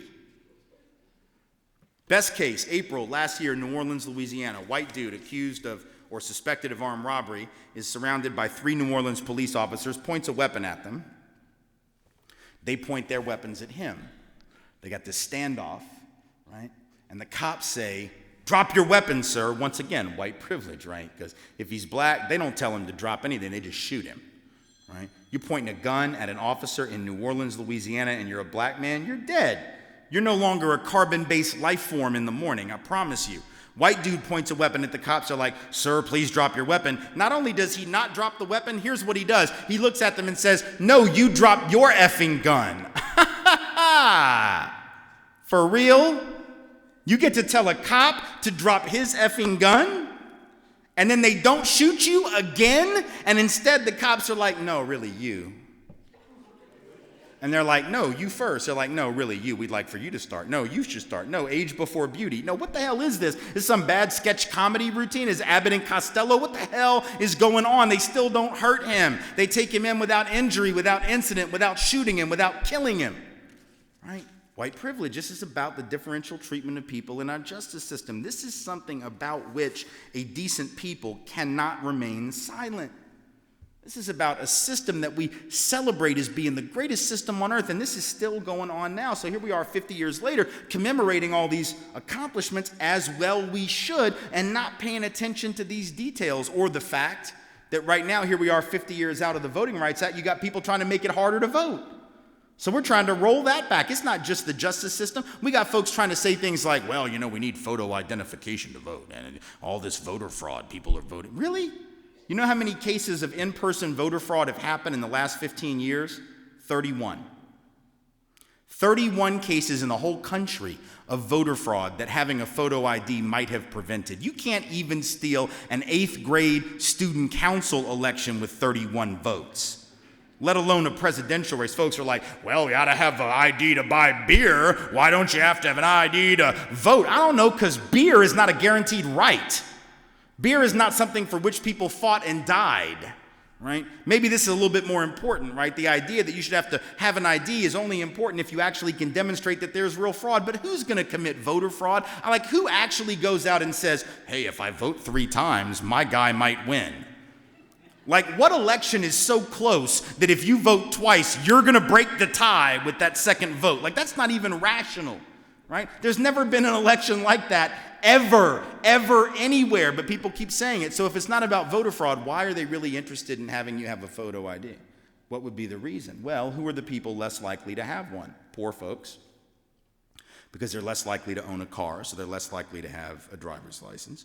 Poor folks, because they're less likely to have a bank account and therefore need an ID for cashing checks or whatever, right? People of color statistically are less likely to have a photo ID than white folks. And these are the very communities, the very demographics that certain people on the right don't want to vote. Sometimes they admit this. Republican operatives in Pennsylvania and in Florida and in North Carolina and in Texas and in Virginia have all actually gone on the record as admitting that they're trying to suppress the vote among certain communities. In Texas, they're a little slicker. In Texas, they say, well, it's not that we're trying to suppress the black and Latino vote, we're just trying to suppress the Democratic Party vote. I guess Texans think that that's slick, like they're fooling someone with that, right? Even though we know that in Texas, a disproportionate share of Democratic voters are black and brown. So when you say that, but see, the reason they say it is because that's not illegal, right? You can actually legally suppress the vote based on party affiliation. You can't legally do it based on race and ethnicity. So they're sort of getting around the law, but they're also admitting that they're trying to steal elections, right? So it's sort of interesting, like, we are totally trying to steal this election by cheating, but it's totally not illegal what we're doing. That is the Republican Party of Texas's defense in court. Right? Fascinating. Yeah, we're totally cheating, but you can't stop us because there's no law against it, right? And why would they do that? I mean, they're even saying things like, we're going to stop early voting, right? Early voting being the thing that, like, you can vote up to 2 weeks or whatever before the election, because some people have to work on election day. They're not able to get off. They might have 2 jobs. They may not have a flexible schedule. So you give them 2 weeks. They have an opportunity to go at their leisure and cast a vote. It's a way to increase participation in the voting process, right? And who are the people more likely to vote early? People of color and working class and low-income people, because they're less likely to have flexibility. So you're trying to shut down early voting to keep certain people from voting 50 years after the Voting Rights Act, trying to restrict the franchise, not expand it. They don't even want students to vote, right? So they'll say things like, well, you can't use your student ID, even though it has a photo on it, because, you know, those are easy to fake. Oh yeah, because I do remember when I was a college student thinking to myself, you know what? I need a fake ID. And you know why? Because I want to vote 3 times in the presidential election. I'm pretty sure that's not the reason for which I had my fake ID. It is also not the reason for which I ran a fake ID mill and charged other people for fake ID. The statute of limitations has also expired on that one, so I can't get in trouble. I wasn't doing that for people looking to commit voter fraud. I'm fairly confident, right? They don't want students to vote because young people disproportionately have been trending a certain direction in recent elections. Oh, but they're totally cool, apparently, according to their rhetoric and the laws they're trying to pass. They're good with you using your gun registration license to vote that has a photo on it. Oh, you can use that. You can't use a photo ID, but you can use your gun license. Yeah, because no one would ever fake one of those. Right? Who in the world would ever imagine that someone might fake a gun license so, I don't know, they could get a gun illegally? That's absurd, right? No one would do that, but you college students can't be trusted. And poor folks, they can't be trusted. And people of color can't be trusted. So it's not about fraud, it's about restricting the franchise. Sometimes they admit it, right? Judson Phillips, who's one of the leading Tea Party activists in this country, is actually on record saying that we ought to have property requirements in order to vote. You ought to actually have to own property in order to vote. This is like an official position held by the leader of the largest Tea Party contingent in the United States. This is something we thought was like settled a really long time ago. You have to own property. That means none of y'all college students probably gonna get to vote because you don't own anything, right? Elderly folks in nursing homes, they ain't voting because they don't own anything. A lot of veterans, a lot of military folks who live on bases, they don't own their own property. They're not gonna get to vote if we actually push that through. Of course, I'm sure Judd Phillips would probably put an exception in there for veterans and military folk, and probably an exception for the elderly, and probably an exception for certain college students. He just wants to keep lower income folks who rent and don't have their own home, you know, from voting, right? People like Ted Nugent have said the same thing. Ted Nugent, how in the hell did he become relevant, right? This is a guy who hadn't made good music in 40 years, right? Ted Nugent, a hunter, right? That's his big claim to fame. He's a hunter. He likes to shoot things with a bow and arrow that can't shoot back. Right? Very brave, right? He's the kind of guy that would make even a pacifist wish that deer were allowed to stand their ground. Like, we should be arming deer Let him take his chances with a deer that has a weapon, right? And then we'll see just how big and bad he is. But Ted Nugent is on record as saying what? Ted Nugent is on record as saying if you receive any kind of welfare, quote unquote, defined by Ted Nugent, then you shouldn't be allowed to vote. I'm sure the guys on Wall Street will be very interested to hear how that works when we don't allow any of them to vote under that rationale because they all got bailed out by the government. But of course, that's not who Ted Nugent means. He doesn't mean that. He doesn't mean farmers in Iowa who receive government subsidies that are far and away in excess of anything poor people in this country receive, either to grow crops or in many cases not to grow crops. By the way, I'm not against those things necessarily. I'm just saying we have a very interesting way of looking at who is and who is not the beneficiary of government. Right? And so Ted Nugent, Judd Phillips, Brian Fisher, American Family Association, several others, Rush Limbaugh is on record saying the same thing. Maybe people that are on welfare and don't even know how to feed and clothe themselves shouldn't be allowed to vote. Elizabeth Hasselbeck, right, who's now on Fox, used to be on The View, right? She said, this is really funny. This tells you all you need to know about the modern right wing. Right? Elizabeth Hasselbeck's on record a couple months ago. She said, well, it's not that we should have property requirements. Maybe we should have a literacy test, though. Right? You should have a civics test. You have to know a lot about government, right, in order to be able to vote. That seems reasonable. Here's what's ironic about that. The courts have actually looked at that issue, and the courts have ruled that that kind of requirement is unconstitutional. So what's the irony? The irony is, here you have Elizabeth Hasselbeck saying that you should have to know the law of the country in order to vote, and she apparently does not know the law of the country, so she should be the first one to give up her damn voter registration card under her own reasoning. See how that works? So there's where we are. 50 years later, we have all of these areas, and folks are still claiming we're post-racial. Folks are saying we need to talk less about this, not more. But how's that going to solve the problem? That's going to make the problem worse. And we don't have a lot of time. See, this is not just an academic issue. Maybe it seems like it to some folks. Maybe we think it's just an academic thing that we can talk about intellectually. But this is real world consequences. If we don't deal with this, we got about 30 years left in which to make some real changes in this area, because according to the demographic information that we can all witness, we can see it on the Census Bureau website, every demographer will tell you that in like 30 years, half the population is going to be white, half the population are going to be people of color. That's just a fact. It doesn't matter what you think about it. I couldn't care less. I don't care what y'all think about it. I don't care what your families think about it. I don't care what your friends think about it. I know there are a lot of white people not happy about it at all. I don't care. I know there's some white people in Arizona really upset. They're the ones out there yelling, I want my country back, blah, blah, blah. Right? Well, they're not going to get it. And it's not their country to begin with. They're living in this Leave It to Beaver 1957 fantasy world, right? I want my country back. You can't have it.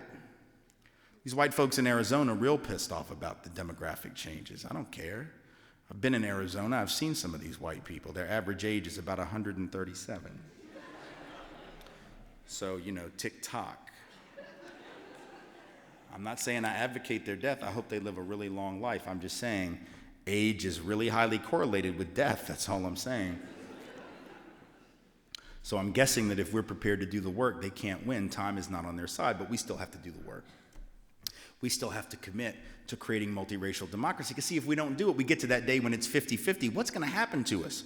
I'm not talking about just people of color. What's going to happen to white folks? If we get to a country that's 50% white, 50% people of color, and we still have the level of inequality we have today, we're not going to be a sustainable country. How are you going to survive if you have half the population twice as likely as the other half to be unemployed? 3 times as likely as the other half to be poor. 9 years less life expectancy on average than folks in the other half. 1/20th the net worth and wealth, right? Double the rate of infant mortality, double the rate of low birth weight children. That's not a recipe for a healthy economy. That's not a recipe for a healthy society. That's the recipe for utter disaster. That cannot remain the case and allow any of us to survive. And see, here's the difference between those of us on the left who demand that we can do better and insist that we must do better, and all those folks who accuse us of being hateful toward America. Because that's what happens. You get up and you critique America, and they accuse you of being un-American. This is fascinating to me, right? People that accuse those of us on the left who critique the inherent and ongoing racism of this country as being the ones who have little faith in this country. It is exactly the opposite. Who is more cynical, the person who stands up and says we can do better, or the person that throws their hands up and says we've accomplished everything we can and we're done now? See, which of those positions is more cynical? I would suggest that if you believe that the best we can do is 2.5 million people locked up in prison, 7.5 million under the control of the criminal justice system, you're the cynic, not me. If you believe that the best that we can do is that the typical white family has $100,000 more net worth than the typical black or Latino family, and that we can't do any better than that, you're the cynic, not me. You're the one who doesn't believe in America or Americans. You're the one who actually has lost all faith in the capacity of the American people to achieve justice. Those of us who demand that we can do better, we do so because we believe that we can do better. We are not cynical. We are not skeptical. We believe in the inherent goodness of people, and we believe that given the right set of incentives and policies, we can create our country. We can achieve, as James Baldwin said, our country for the first time, because we have never achieved it yet. It is those who say that we are post-racial and that we should talk less about this. They are the ones who have given up on the promise of this country, not those of us who insist that we're capable of more. And so I hope that as we go forward, we will understand that we critique that which we love. I critique my family, and I love them dearly. I critique my children when they do wrong, and I love them dearly. If I did not, I would not waste my time, I would not waste my breath, and I would not waste their time. By the same token, if we're not prepared to critique our culture, and if we're not prepared to critique our country, and if we're not prepared to hold it up to the light of day and see it for what it is, we can't claim to love this place. We can't claim to love our laws. We can't claim to be committed to this thing called the United States of America. What we're committed to at that point is just comfort. And I'm here to tell you that if we remain resigned to comfort, and if we remain resigned to accepting that which exists right now, we don't deserve this country. And we don't deserve all that has been promised to us as human beings on this planet. Thank you all so much for being here. I appreciate your time. Thank you.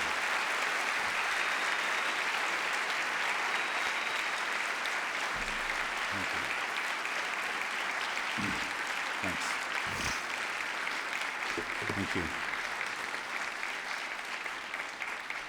Thank you.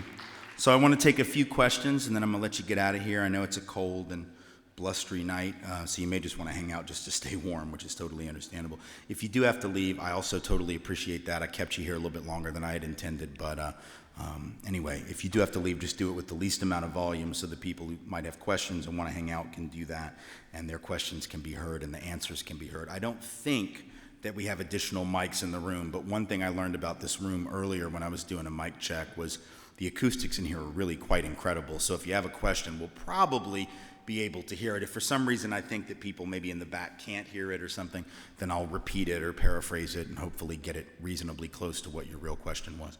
So if you have a question, if you raise your hand, the lights are sort of in my eyes, but I can probably see your hands okay, and I'll be happy to call on you, and then we'll just sort of roll from there. I, again, appreciate you all for being here. Oh, good, the lights are coming up. That'll make my life a lot easier.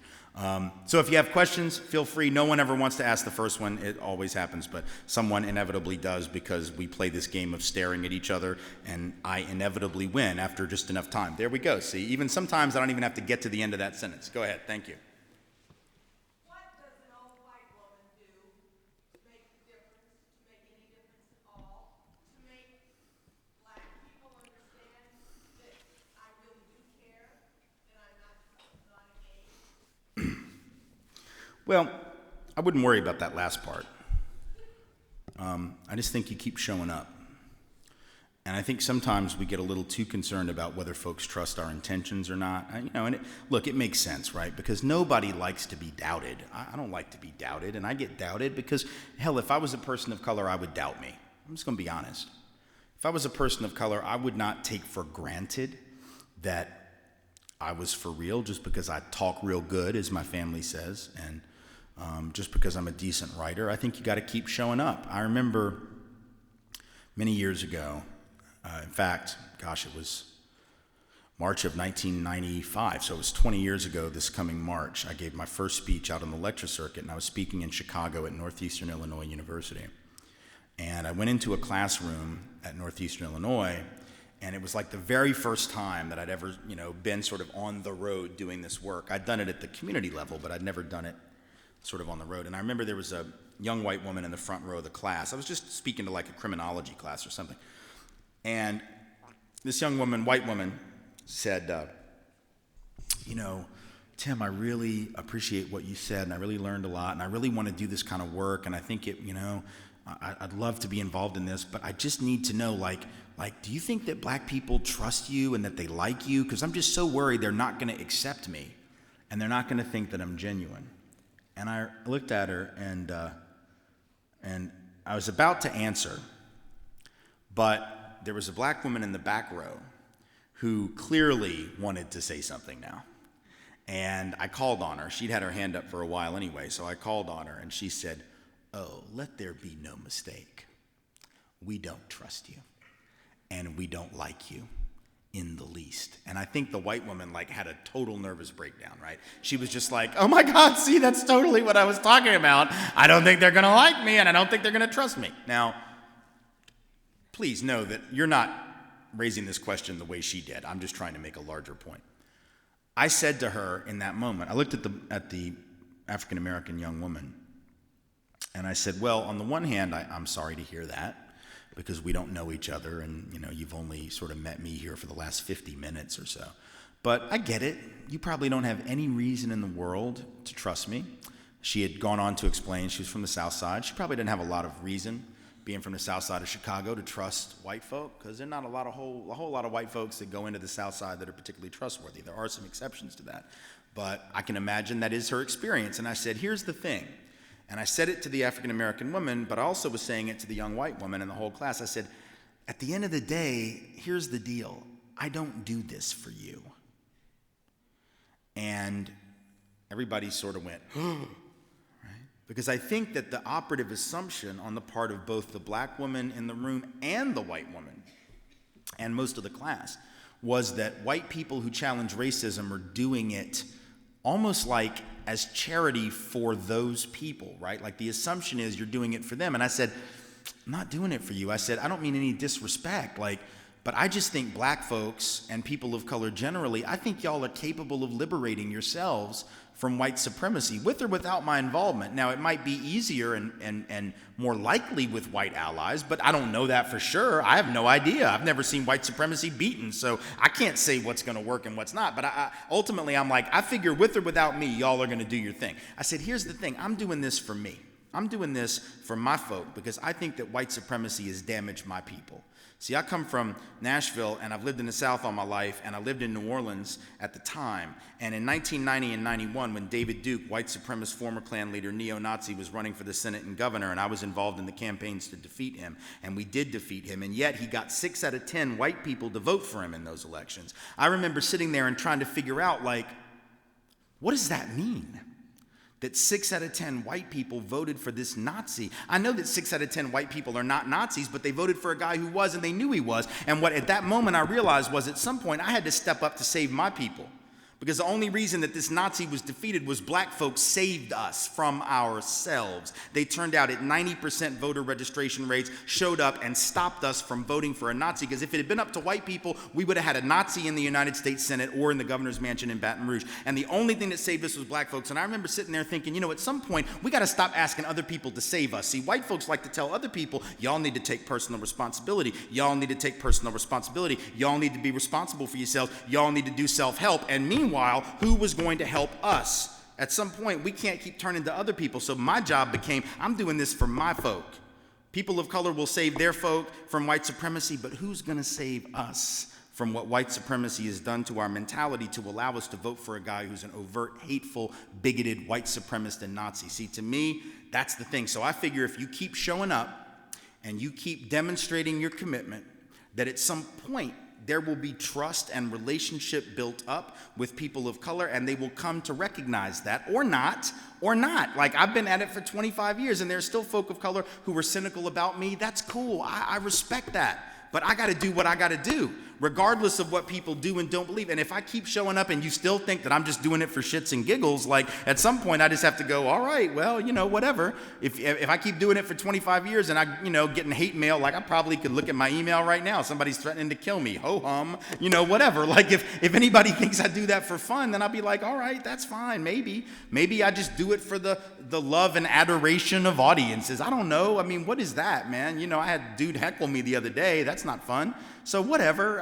I just think you keep showing up. And if you keep showing up And that means showing up and following people of color and their leadership and their direction, and doing those things that they so clearly spell out that they need white folks to do, challenging other white folks, being present in those mostly white spaces that we sometimes find ourselves in, and challenging those colleagues and those friends or those neighbors or those whatever it is, then I think over time that trust will be generated, and even if it's not, you'll be making a big difference. But you've got to assess your situation and figure out what are the levers of influence that I might have. We all have different levers of influence. Some people have got a lot, some people have just got a little. Try to figure out what yours are, keep showing up, keep pulling on those levers, and I think you'll get somewhere for sure. And I appreciate the question, and I appreciate your commitment.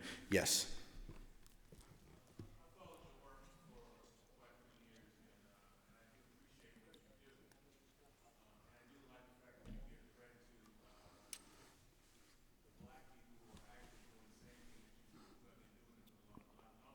Right.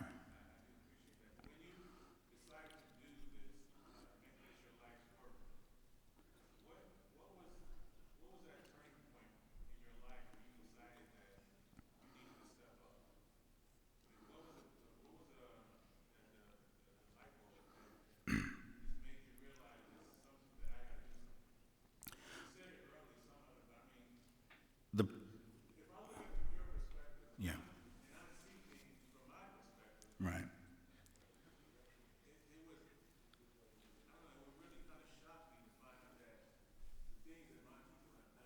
Yeah.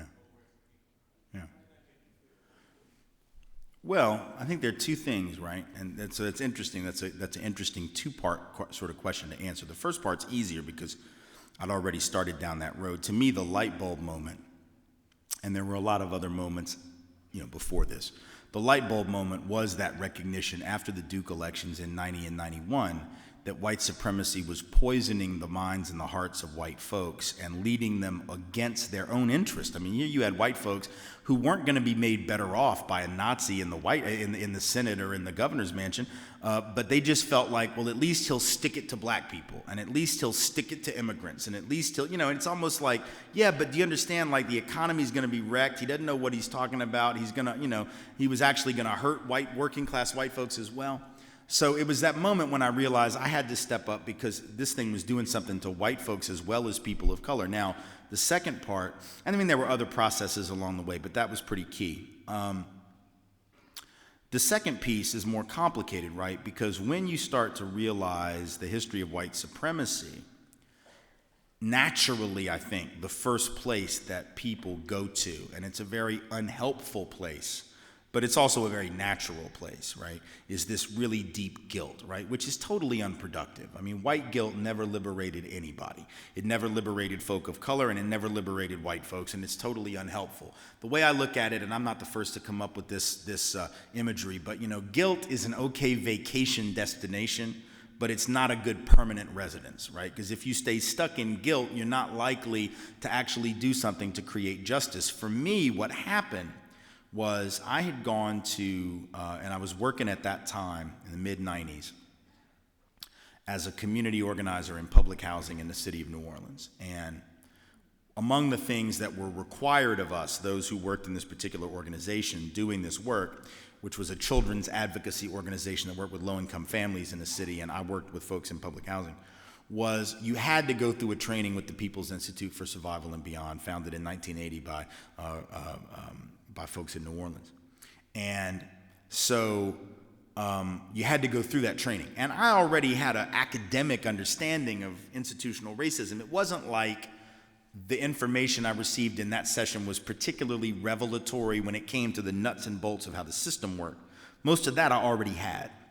But what was really interesting about the training and what I always so respected about it and changed my perspective on how I think about white supremacy was that they were very clear about asking white folks, asking everyone really, whether they were white, black, Asian, Latino, what it was, to sort of talk about something about their culture that they found empowering or that they wanted to share, right? It was sort of this idea of share something about yourself. And what was really interesting was that they told us we were going to do this, and then we come in the next day. It was like a 3-day training. And I remember coming in and how the vast majority of those of us who were white had very little of interest to share. Like it was fascinating, right? They took out these big pieces of newsprint paper and they put them up on the wall. They said, okay, black folks, tell us what you like about being black, right?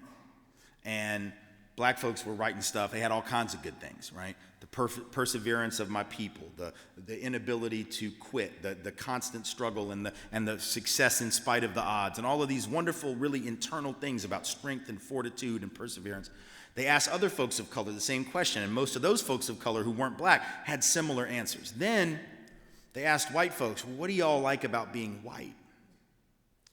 And you could have heard a pin drop, right? There was this silence. It was sort of like, I don't know, right? And in part, people were like, well, I never really thought about that before. Well, okay, let's think about what that means, right? And then people started coming up with answers, and the answers were like, I like the fact that I don't get stopped by police on suspicion of having done something wrong. I like the fact that I don't get racially profiled when I'm at the department store. I like the fact that when I go to the bank to get a loan, they don't look at my race and assume that I'm a bad credit risk. I like the fact that I don't face this, and this. And what was deep to me about that, right, because they weren't telling us those answers, they're asking us questions. We're giving them the answers. And once you start to see the list on the wall, what was really heavy was, okay, so the black folks have got, and the brown folks have got, all the people of color have got these really internal lists, right, that they're proud of, that they really feel good about. And the white folks list isn't about internal stuff. It's not about us at all. It's not about what we like about being white. It's about what we like about not being black or brown. And if you define yourself by a negative, by what you are not, oh, you're screwed, right? At some point, you've lost everything because you don't even have internal. Now, here's the thing. We all had ethnic stuff that we were proud of, but we lost most of that. So then we got into that conversation, right? Like, oh, well, what do you like about being Italian American? What do you like about being Jewish American, Irish American? And, people didn't really have very good answers. And that was heavy, too, because, okay, let's say you're not proud of whiteness, but maybe you're proud of that. Okay, what does that mean? And we're like, duh. I remember going to South Boston in the early 2000s. I think it was actually in 2000. I went to South Boston, which was historically Irish-American community, still a lot of Irish-American folk there, many generations. And I remember asking folks in Southie, what do you like, and people under the age of 40, what do you like about being Irish-American? And they were like, well, I don't know, food, family, and faith. I was like, is that it? They're like, yeah. And then I was in Bensonhurst, which is a historically Italian-American community in Brooklyn, and I'm asking Italian folk, what do y'all like about being Italian-American? And they're like, I don't know, food, family, and faith. Is that it? Yeah, that's pretty much it. So at some point, you're like, wait, now, if food makes you Irish and it makes you Italian, then we're all Irish and Italian because everybody eats.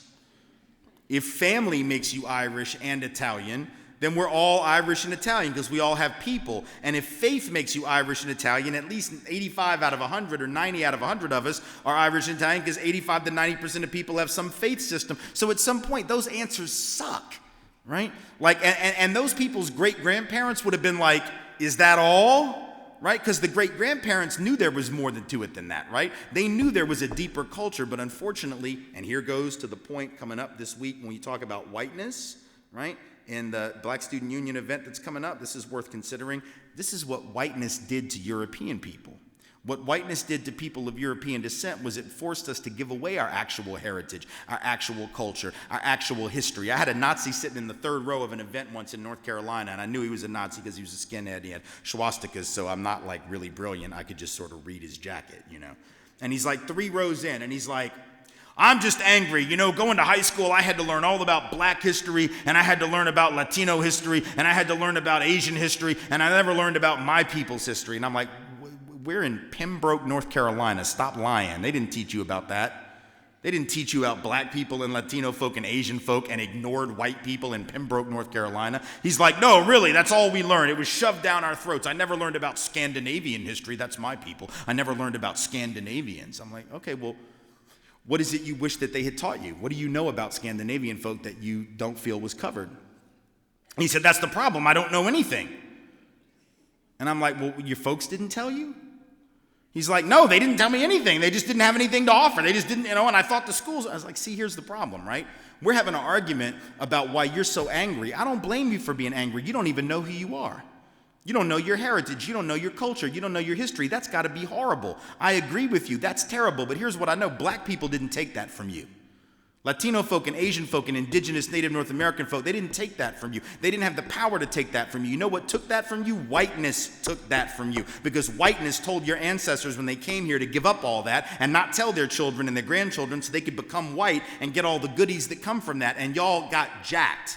Your culture now is missing, and now you feel empty, and instead of being angry along with people of color toward a system of whiteness that eradicated your actual cultural heritage, you're mad at people of color instead. Who wins in that situation? Certainly not you, certainly not folks of color, just the folks who want to maintain whiteness as a system. So to me, the reason that I had to make the commitment was I began to realize, right, that in so many ways, this thing had robbed from me. I was not the target of white supremacy. I was the collateral damage of white supremacy. I think that so-called white people are not the intended victims, and we're not victims at all in a system that's aimed at other people, but we are the collateral damage of that system. And I can remember, and I've written about, not knowing my heritage and history, because my great-grandparents didn't pass a lot of that stuff down, and you can go sort of piece it together generations later, but it's incredibly hard. And when you're trying to tell your children, and I have two that are 13 and 11, about their heritage, and you don't know that stuff, it's really very upsetting. You start to realize there's an emptiness, and that emptiness was created by a system of racial inequity. So those light bulb moments for me had to do with that recognition that I had suffered something.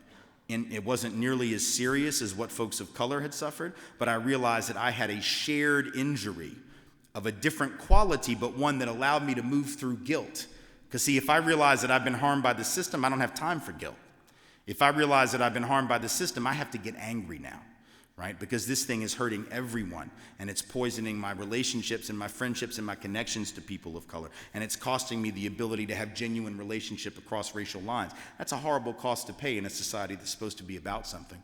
So for me, those are the reasons ultimately that it became sort of central to me, and that I was able to move through the guilt phase by recognizing that I'd paid a price to receive those privileges, and that price was one that I had not been asked to pay. I had simply been made to pay it. A couple more real quick, and then I'll let you get out of here. Yes, right there.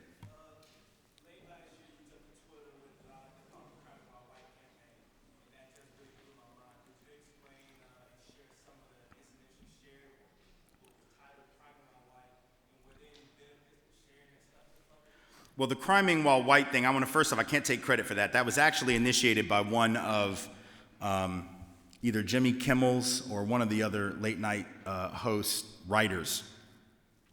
Started this Twitter campaign, hashtag Criming While White. And the idea behind it was that in the midst of all of this discussion about, Black Lives Matter and the discussion about the way in which black folks and people of color generally were being over-policed and over-arrested, this white writer at either Kimmel's show or one of those shows decided he would put out some examples of how he had broken the law and gotten away with it. Now, around that same time, I had tried to start a similar hashtag. I had started a hashtag a few days before that called I Was No Angel Either. And that was in reference to the term that had been used about Mike Brown. Well, he was no angel. Well, he was no angel. And so I started a hashtag, I was no angel either. Unfortunately, I only have like 33,000 followers on Twitter, and dude that writes for Jimmy Kimmel has a lot more and has a lot more sway. So his hashtag blew up, mine didn't, but I'm good with that. I'm not bitter. I don't care. I don't even like Twitter. I just do it because I feel like I have to, right? So he starts that. I do the I Was No Angel Either, and I put out some examples. I wrote an article on my website where I actually went into more detail than you can do on Twitter, where I actually tallied up all the crimes that I had committed, at least the ones that I can remember, because I'm sure there are others that I've forgotten. The ones that I could recall, and I went and I looked up the statutory punishments for those crimes in the states where they were committed, which included the state of Tennessee, the state of Texas, and the state of Louisiana. At the very least, I got high in Iowa once. I forgot to put that down. That was when I was in high school, actually, 30 years ago. So it's been a while. But anyway, again, statute of limitations. It's all good. But the ones I could remember and that I tallied up, there were 14 or 15 crimes, at least 4 of which were felonies.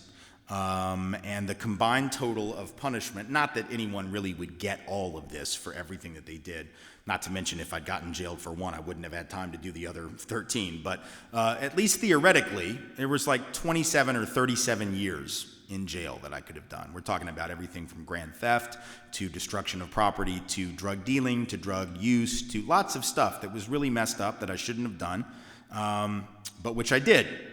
And so I sent that out. That got a little bit of attention. The criming while white thing got attention. Now, I want to say this, and there was some pushback on the criming while white hashtag, which I really respect and I really learned a lot from. I knew when it happened, when the guy put it out there, that it was potentially problematic, because to have a bunch of white folks go into that confessional mode, right, where it's just, well, let me tell you about all the stuff I've done that I got away with. That's interesting and it can be instructive. The problem with it, at least in a social media context, is like it's one thing to talk about that stuff when white folks are just around other white folks and we're trying to challenge them and say, hey, you know, we've gotten away with a lot of crazy stuff and we need to be standing with these people of color. The problem is when you bring those stories out into a social media environment where black and brown eyes are also on it, it can become a little bit abusive in a way. It's almost like white folks saying, look at all the shit that I get away with that you could never get away with. And after about the 100th example of that, there comes a point where people of color are like, holy crap, this is not helping. This is just making me feel really awful, right? Not that people of color are shocked by it, but it can be somewhat disconcerting, and it also takes the focus away from what it means to live while black or brown, right? So in other words, it's one thing to say criming while white. It's another thing to talk about breathing while black or walking while black or driving while black. Like, we don't want to decenter the targets of oppression from the conversation. So I just think it wasn't that it was a bad hashtag. It wasn't that it was a bad conversation. It was what I learned from it, and I think some other folks learned from it, is we want to make sure that we push that conversation into very specific spaces where it can do the most good without seeming to be voyeuristic, or not even voyeuristic, exhibitionist would be the better term. Exhibitionist, like, look at all the stuff I got away with, ha ha ha ha. You know, and I joked about it here with you guys, but I wanted to make really clear when I told that story about all the stuff I'd gotten away with. That's why I wanted to tell the story about my roommate, Daryl, because it's important that we also remember what happened to him, not just what didn't happen to me, but what happened to him when those cops abused him. I want those things to play as a contrast within a 2 or 3 week period, so we understand that these two things are just different sides of the same coin, right? But I do think that generally it is valuable for white folks to think about our privileges and our advantages. I think it's valuable for men to think about them vis-a-vis women. I think it's valuable for straight and cisgendered folks to think about them with regard to LGBT folks. I think it's valuable for able-bodied people to think about them vis-a-vis the disabled, et cetera. Just go right on down the line. I also want to caution, however, us from sort of recentering ourselves and our experiences in every conversation. In some conversations, those are very helpful. In other conversations, that can be, I think, a little bit more problematic, but I appreciate the question. Let's come over here, and then I'll come back to you right there in the middle. Yes? Thanks for coming. You bet. In grad school, I studied your work and read your book, White Like Me. Yeah. Which is a really good book if you haven't read it. And you broke down pretty much your life and life experiences. Right. That related to racism in the world that we live in. I'm reading the book now. We have a book club here that's called Waking Up White, and I'm sure you know that. Yeah. Commentary in there. Mrs. Urban. Yeah, I know Debbie. Yeah. And my question is, why is it important for people to break down their life in a manner as that? You know, I know Debbie. I've read her book. I blurbed it, I think, or at least I've endorsed it because I think it's valuable. I do think there are two things, right? There's value in the memoir voice and the personal narrative for a couple of reasons. There's also problems with it, and I want to acknowledge both, right? The value is that what I've learned since writing White Like Me, and what I think there's a lot of social science research that actually confirms it, is that people are not as moved by data and facts and statistics and academic analysis as they are by personal narratives. Stories are more powerful. We are a people, and this is true of all people apparently, not just Americans, but generally speaking, facts and data matter only to a very narrow substrata of the population, somewhat of an academic sort of cadre, but it's personal stories that stick with folks. And so telling the stories that I told in White Like Me, I knew would be more impactful. I wrote that book in the summer of 2004. It was published in early 05. That same summer, I was writing an academic kind of volume with a lot of footnotes and a lot of statistics on affirmative action, a defense of affirmative action in higher ed and employment and contracting, et cetera. And there was hundreds of footnotes and very academic sounding. I mean, it was a readable book because I don't write in an academic style, but still it was peer reviewed. It was, And so that book is published the very same month. So you have this affirmative action book, which I assure you, like, none of you have heard of. And then there's White Like Me, which you've actually been asked to read in a class. Well, there's a reason. Affirmative action books sold like 3,000 copies in a decade, right? And the White Like Me book is taught in hundreds of colleges. It sold like 80 or 85,000 copies or more. And it's because it's more powerful because it's stories. Even 85,000 copies is not a lot in the world of publishing, but for a book on race, it's not bad. And so, so people will write to me and they'll say, they'll write to me about my academic books that have sort of footnotes and lots of data, and they'll say, thank you for that book. It really helped me with my research paper. Okay, cool, I guess, whatever, Or it really helped me in a debate I was having in my dorm room. All right, whatever, like, I'm glad I could help. People write to me about White Like Me and they say, that book changed my life and the way I thought about things because it gave me these amazing examples and stories. So to me, there's value in the narrative mode. The danger, and I think that's why Debbie wrote Waking Up White, and when she came to realize some of that, it's why Mab Segrist wrote Memoir of a Race Trader in 1994. It's why William Stringfellow wrote My People is the Enemy back in 1970. There have been several iterations of this over the years. The danger goes back to what I was saying about the criming while white thing, right? The danger is that we don't want to get so wrapped up, and I've contributed to this, so I have to be very cautious about how I promote even my own work. We want to be careful that we don't recenter whiteness in a way that disempowers people of color from the center of the narrative. So yeah, it's really important that we tell our stories, but is it possible that that particular subgenre of race writing could become too prominent? Yeah. And I think we may be headed there. Like, I think there's a lot of good personal stories to tell. The question is, do they all need to be on the bookshelves? I don't know. I got in sort of early, so I guess that's easy for me to say, right? Like, it's easy for me to say, okay, enough now. I'm not saying enough. I'm just saying we got to be cautious and careful. And so to me, I'm more interested now in an approach that weaves together my own stories with these stories about other folks and their differential experiences in a way that maybe is a bit more, a bit less white centering than the book alone would be. But I do think that whatever we're talking about, and I think it would be valuable, for instance, in every identity dyad or triad or binary, right? I think it would be valuable, for instance, for men to not necessarily write books about, but certainly a few blog posts couldn't hurt and some social media reflection around what it means to be men in a male-dominated environment and what masculinity means in the modern era and how that plays out in terms of privilege. I think that would be valuable, but we don't want to decenter women from the discussion of patriarchy and misogyny in the process. I think it would be valuable for straight and cisgendered folks to talk about what it means to be dominant in terms of gender identity or sexual orientation in a straight and cisgender dominated society, and what does that really mean vis-a-vis our LGBT brothers and sisters. I think it would be valuable for any dominant group. I think it would be valuable for in other countries. You can imagine in a place like Japan, where ethnic Koreans have been historically quite marginalized by the dominant Japanese majority, for people who were dominant Japanese majority to write about what it means to be that in a society that marginalizes the Baraku caste in Japan, or for people who are upper caste people from the subcontinent, South Asian subcontinent, from India, to talk about what that means in a society where the Dalits have been so incredibly oppressed over the generations. I think it would be valuable for Jewish folks in Israel to talk about what that means to be Jewish in a state that was literally set up for your people relative to Palestinians who in so many instances have been displaced from their homes and the country of their birth and origin in order to make room for quote unquote my people, because I'm Jewish. I think it's important for those of us who are Jews to talk about that and to own that.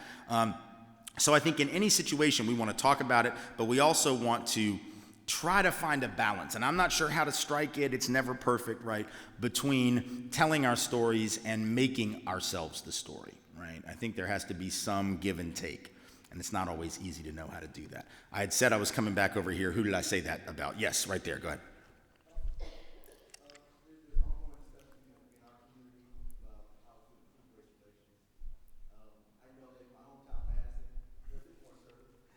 Yeah. Yeah. But it brings me to this further thought as in your experience, have you been able to see successful communities that have been able to successfully deal with disparities? Well, I think there are communities that are all doing good work and are making some progress in certain areas. I'm always very reluctant to be too effusive about their progress, though, because a couple of reasons. Number one, if I don't live in that community, I'm only seeing a little bit and a piece of it. So I'm not in a position to say, oh, yeah, they're doing great stuff over here. They're doing great stuff over there. And secondly, I'm always afraid that once I praise somebody, they're going to go off the rails and screw it up next month, and then I'm going to look like a total idiot, right? So I always am careful. But I think there are people that are doing really amazing work. I was just in Portland, and the Portland Teachers Program at Portland Community College, doing incredible work preparing teachers of color to go into the public schools in the Portland area and be like warrior teachers and revolutionaries and really talking about issues of injustice. I mean, it's almost like the exact opposite of what teachers who come through TFA or other types of so-called teacher training programs are learning. They're not going in there talking about revolution. They're not going in there talking about social change. You got these folks that are really in there talking about, we're not just sending you in to help get the kids' grades up. We're sending you in to help change the culture of education in the community. That, to me, is really inspiring.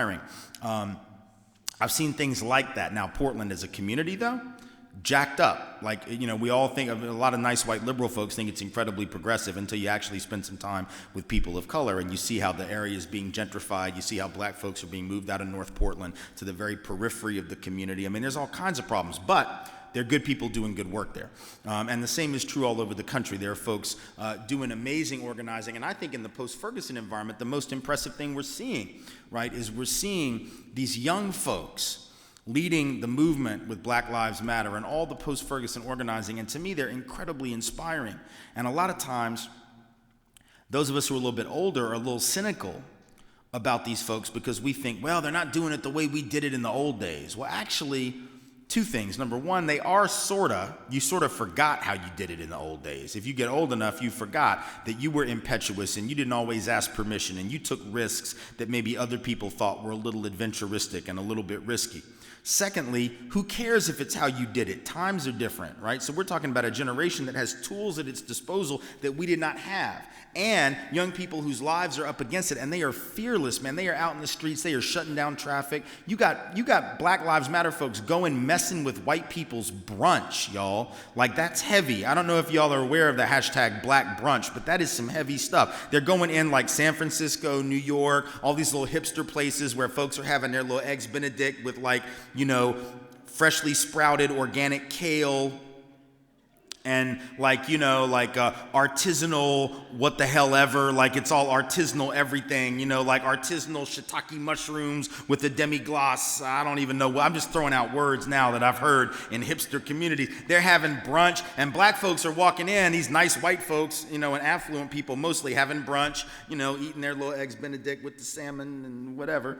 And right? And then all of a sudden, black folks come in for like 4.5 minutes. That's all they're doing, 4.5 minutes, representing the 4.5 hours that Mike Brown laid on the pavement in Ferguson, bleeding out without medical attention, without him getting off the pavement. They sit there for 4.5 minutes. They talk about Black Lives Matter. They share some data. They share some facts, and then they leave.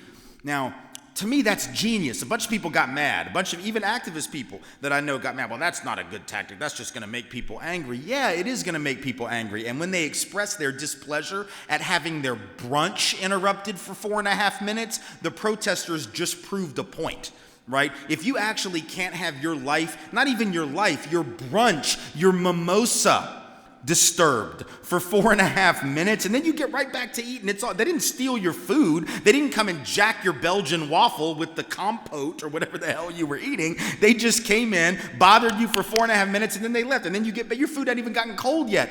And if you're going to go on social media and complain about that, you just proved the point. So to me, that's a genius move. Because any complaint, any criticism just shows how petty some folks can be. Or if you go into a high fashion mall like the folks in Atlanta, they went into Lenox, right? Went into the Lenox Mall, which is the high fashion mall, you know, in Atlanta, and they just did a die-in right in the middle of the mall. In my town of Nashville, Green Hills Mall, the high fashion mall where the Nordstrom is and all, Anthropology store, whatever the hell, you know, and then they did the die-in there, and it was just like, okay, if you're going to complain about that, what does that tell me? Like, you're trying to get to the Macy's sale. You got to get to the, 7 for All Mankind jeans sale or whatever the hell. You can't actually deal with reality for just 4.5 minutes. To me, that stuff is genius. So I just want us to connect to that. Yeah, some of the time the tactics are going to be a little impetuous and a little intemperate, and maybe they're going to backfire. I will give you one example, up in Portland. I think some folks made a mistake. They went into Ron Wyden's office, Senator Wyden, or not his office, but there was an event that he was having where they were honoring a veteran who was like an older dude, World War II veteran. They were giving him some kind of medal. And I'm sure the protesters didn't know that day. They didn't know that was on a schedule. They were just showing up to disrupt Senator Wyden. And it turned out they ended up disrupting this guy's medal ceremony, and it was unfortunate. It was a bad move. Those kind of mistakes happen.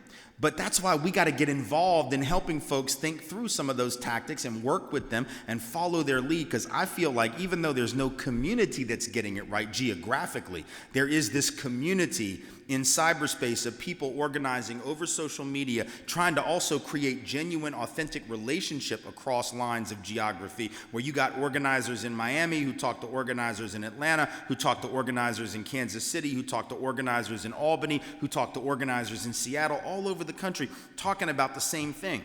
They might not have structure in the way that we're used to thinking of it, but they have coordination.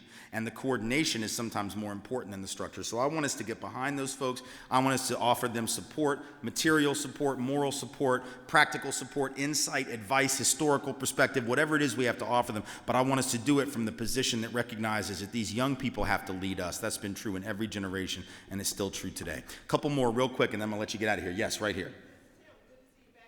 Good to see you.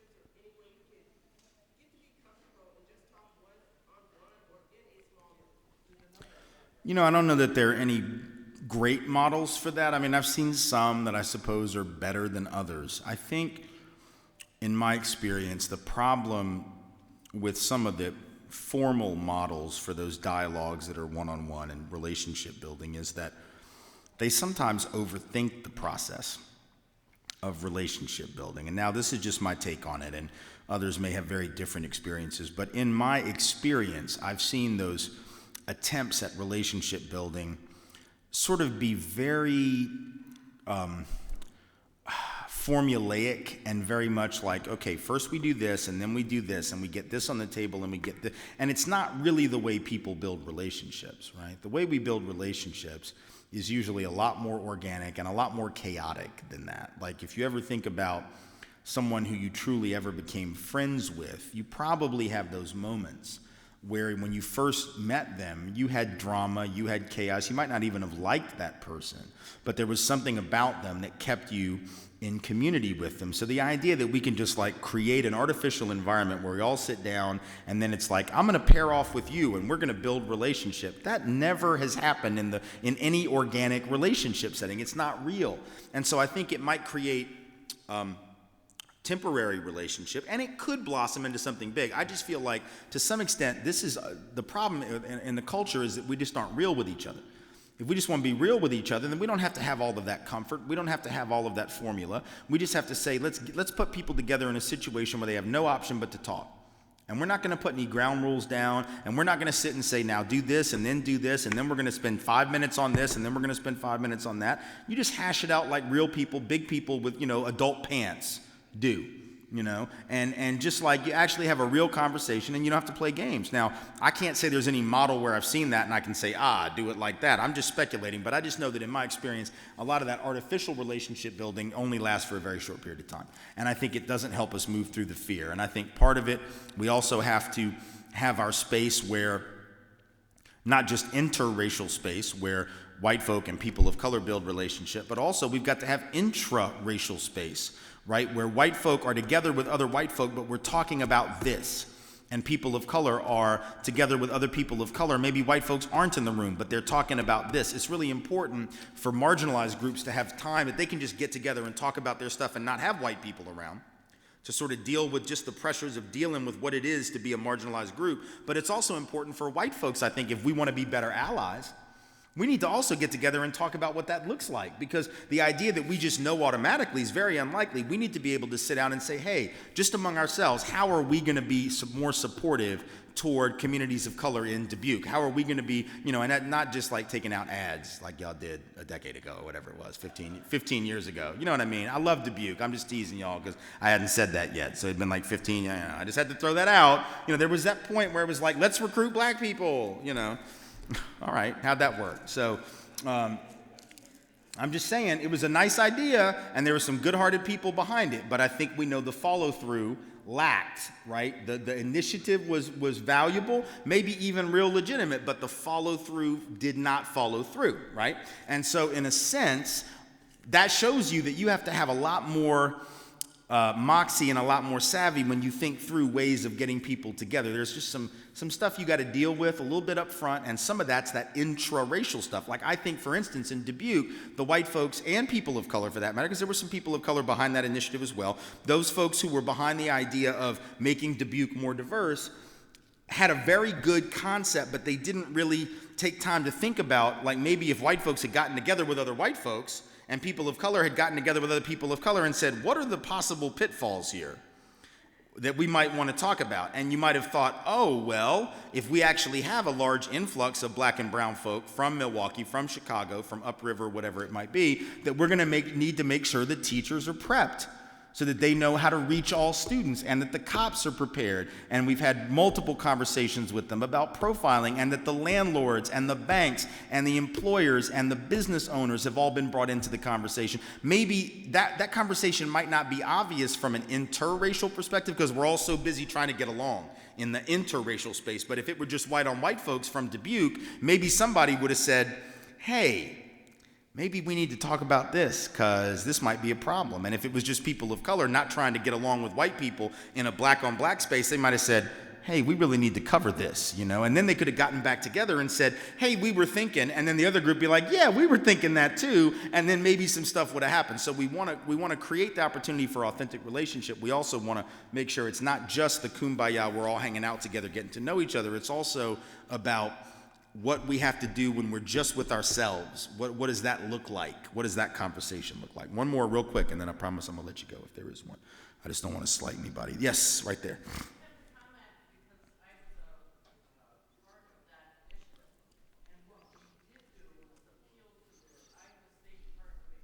Yeah. Yeah.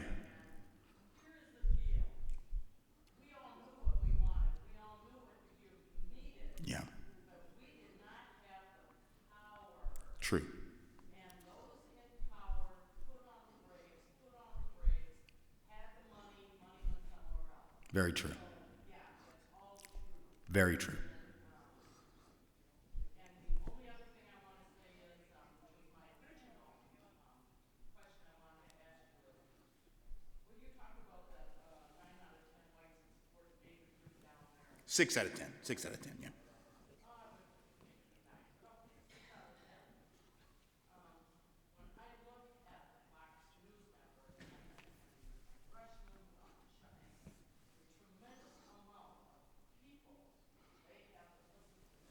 Yeah. Yeah.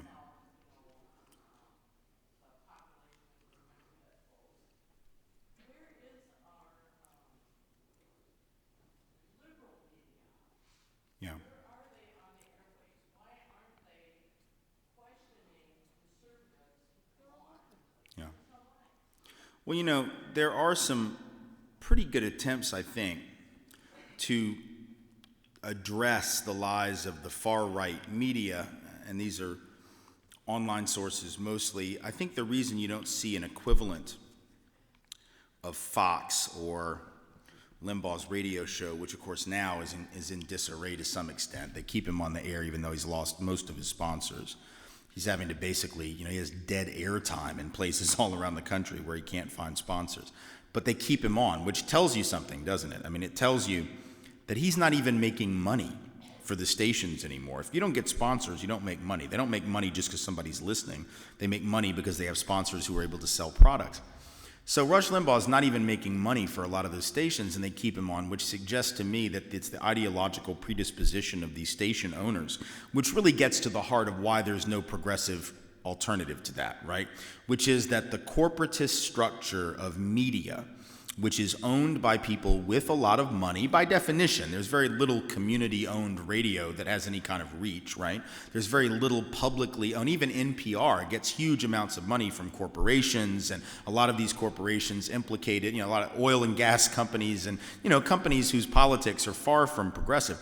So the reason there's no comparable left voice in media is because media is just another sort of conglomerate enterprise where you have corporations whose primary interest is in making money, and it is very hard to make a lot of money if you're telling people the truth. I mean, this is something we realized, back in the 80s, I remember during the wars in Central America that we were fighting, undeclared of course, but the wars that we fought against the people of El Salvador and the death squads that we supported, and the wars that we fought to overthrow the elected government of Nicaragua, and the war that we fought to essentially helped commit genocide in Guatemala, killed 150,000 indigenous people with the military there with the assistance of our taxpayer dollars. It was very hard to get the media to cover that because it's very hard to sell products to people when you're telling them that they're implicated in genocide, right? They just don't want to buy stuff. That doesn't put you in the buying mood when I tell you that you're helping to slaughter people all over the world, even though that's true.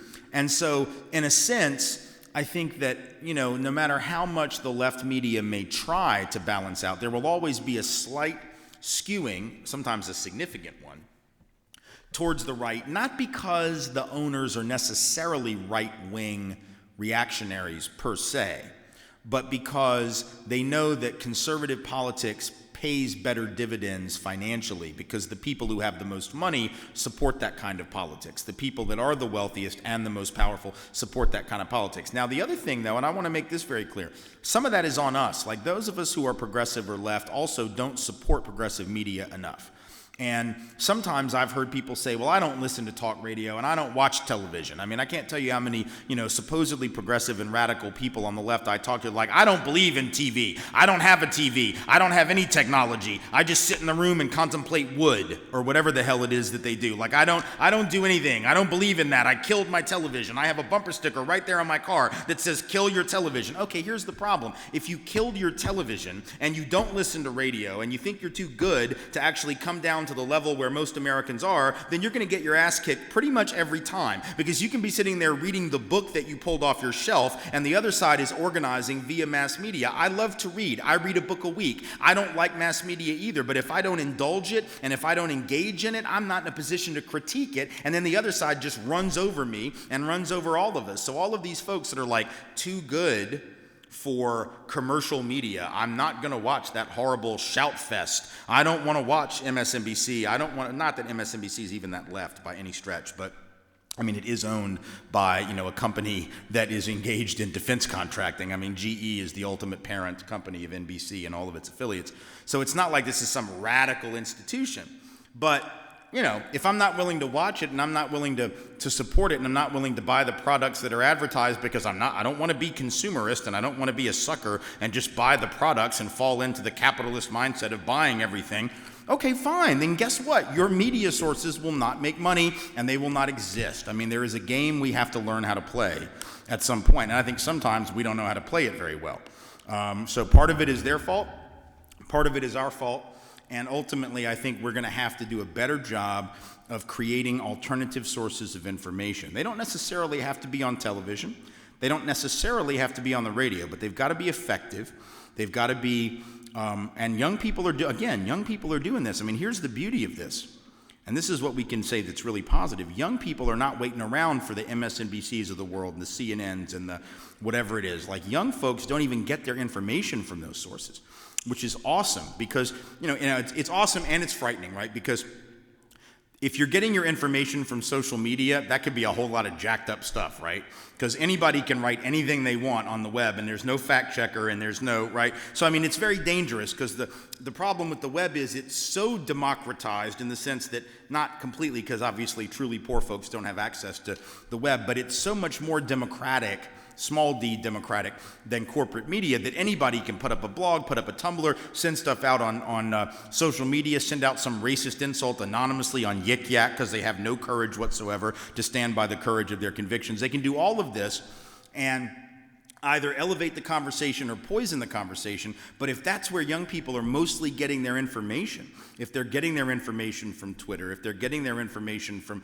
people's personal vines, or they're getting stuff from little videos, 16-second videos, 5-second videos, YouTube videos. My kids sit there and watch stuff on YouTube for like hours at a time if I don't stop them, right? If that's where they're getting their information, then bad news is lots of junk in those sources.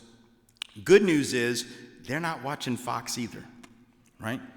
Good news is, Fox can sit there and talk about how powerful they are, but do you realize really how not true that is? Like, yeah, Fox News wins the cable ratings every year, but they don't even get as many every month, but they still don't get as many viewers even as network news does. And they're not getting as many eyeballs among young people and younger demographics as Twitter and YouTube and Snapchat and all of these other sources of information. And so at some point, it's sort of like, cool, y'all play with the 45 to 59-year-old demographic, and they're into your talking head gab fest stuff, and young people really are just sort of over it. Like, people are getting rid of cable. That's the big thing now, right? They're like, I'm getting rid of cable. Oh, I like TV. I'm just going to stream what I like on my computer. I don't have to pay some crazy cable bill to be able to watch these shows and that shows, and I get my news over here. So they killed their television, but they substituted a different piece of technology for it. And so now, where does that leave the Fox Newses of the world? They are relying on a dying demographic. They're relying on people who are not going to be around forever. And it's very unlikely that young people raised on social media, just because they hit 50, are going to be like, okay, enough of that. Now I'm turning on Fox. Once you get used to this other form of information, you're sold on that. So that's the good news. The good news is we've got some leverage coming up that we haven't had up to this point. And I think if we're willing to leverage it that way, if we're willing to take advantage of that, if we're willing to build the capacity of young people to create alternative media, to create their Tumblrs and their alternative blogs and their social media presence, that we can really make quite a bit of difference and spread alternative narratives that will slowly chip away at that dominant meta-narrative that the right is so good at fomenting. It's going to take a lot of work. It's going to take pooling some resources. It's going to take a lot of ingenuity and creativity, but I think we have a lot of that on our side, and a lot of that among young people that I think the other side does not have nearly as prevalently. Those folks are very much wanting to go into the corporate media structure. Folks who are coming up on the right, who are young people, are not nearly as adept at social media. Now, they're okay at Twitter, because at Twitter, you only get 140 characters. This is why Sarah Palin's really good at Twitter, because there's a 140 character limit. You can't say anything deeper. It's why Andrew Breitbart, God rest his soul, was so good at Twitter, just hurling insults at people, because after 140 characters, his brain was done. He couldn't come up with anything else, So people on the right are really good at like the one sentence insult, and they don't do much better at anything else. But they all aspire, apparently, to have some media empire. They all aspire to be commentators on Fox. So I say, let them do that. Let them go play with those people, and let the rest of us do what we have to do. And I'm pretty sure that if we do that, in the end, we're going to win. Anyway, thank you all so much for being here. I appreciate your time. Thank you.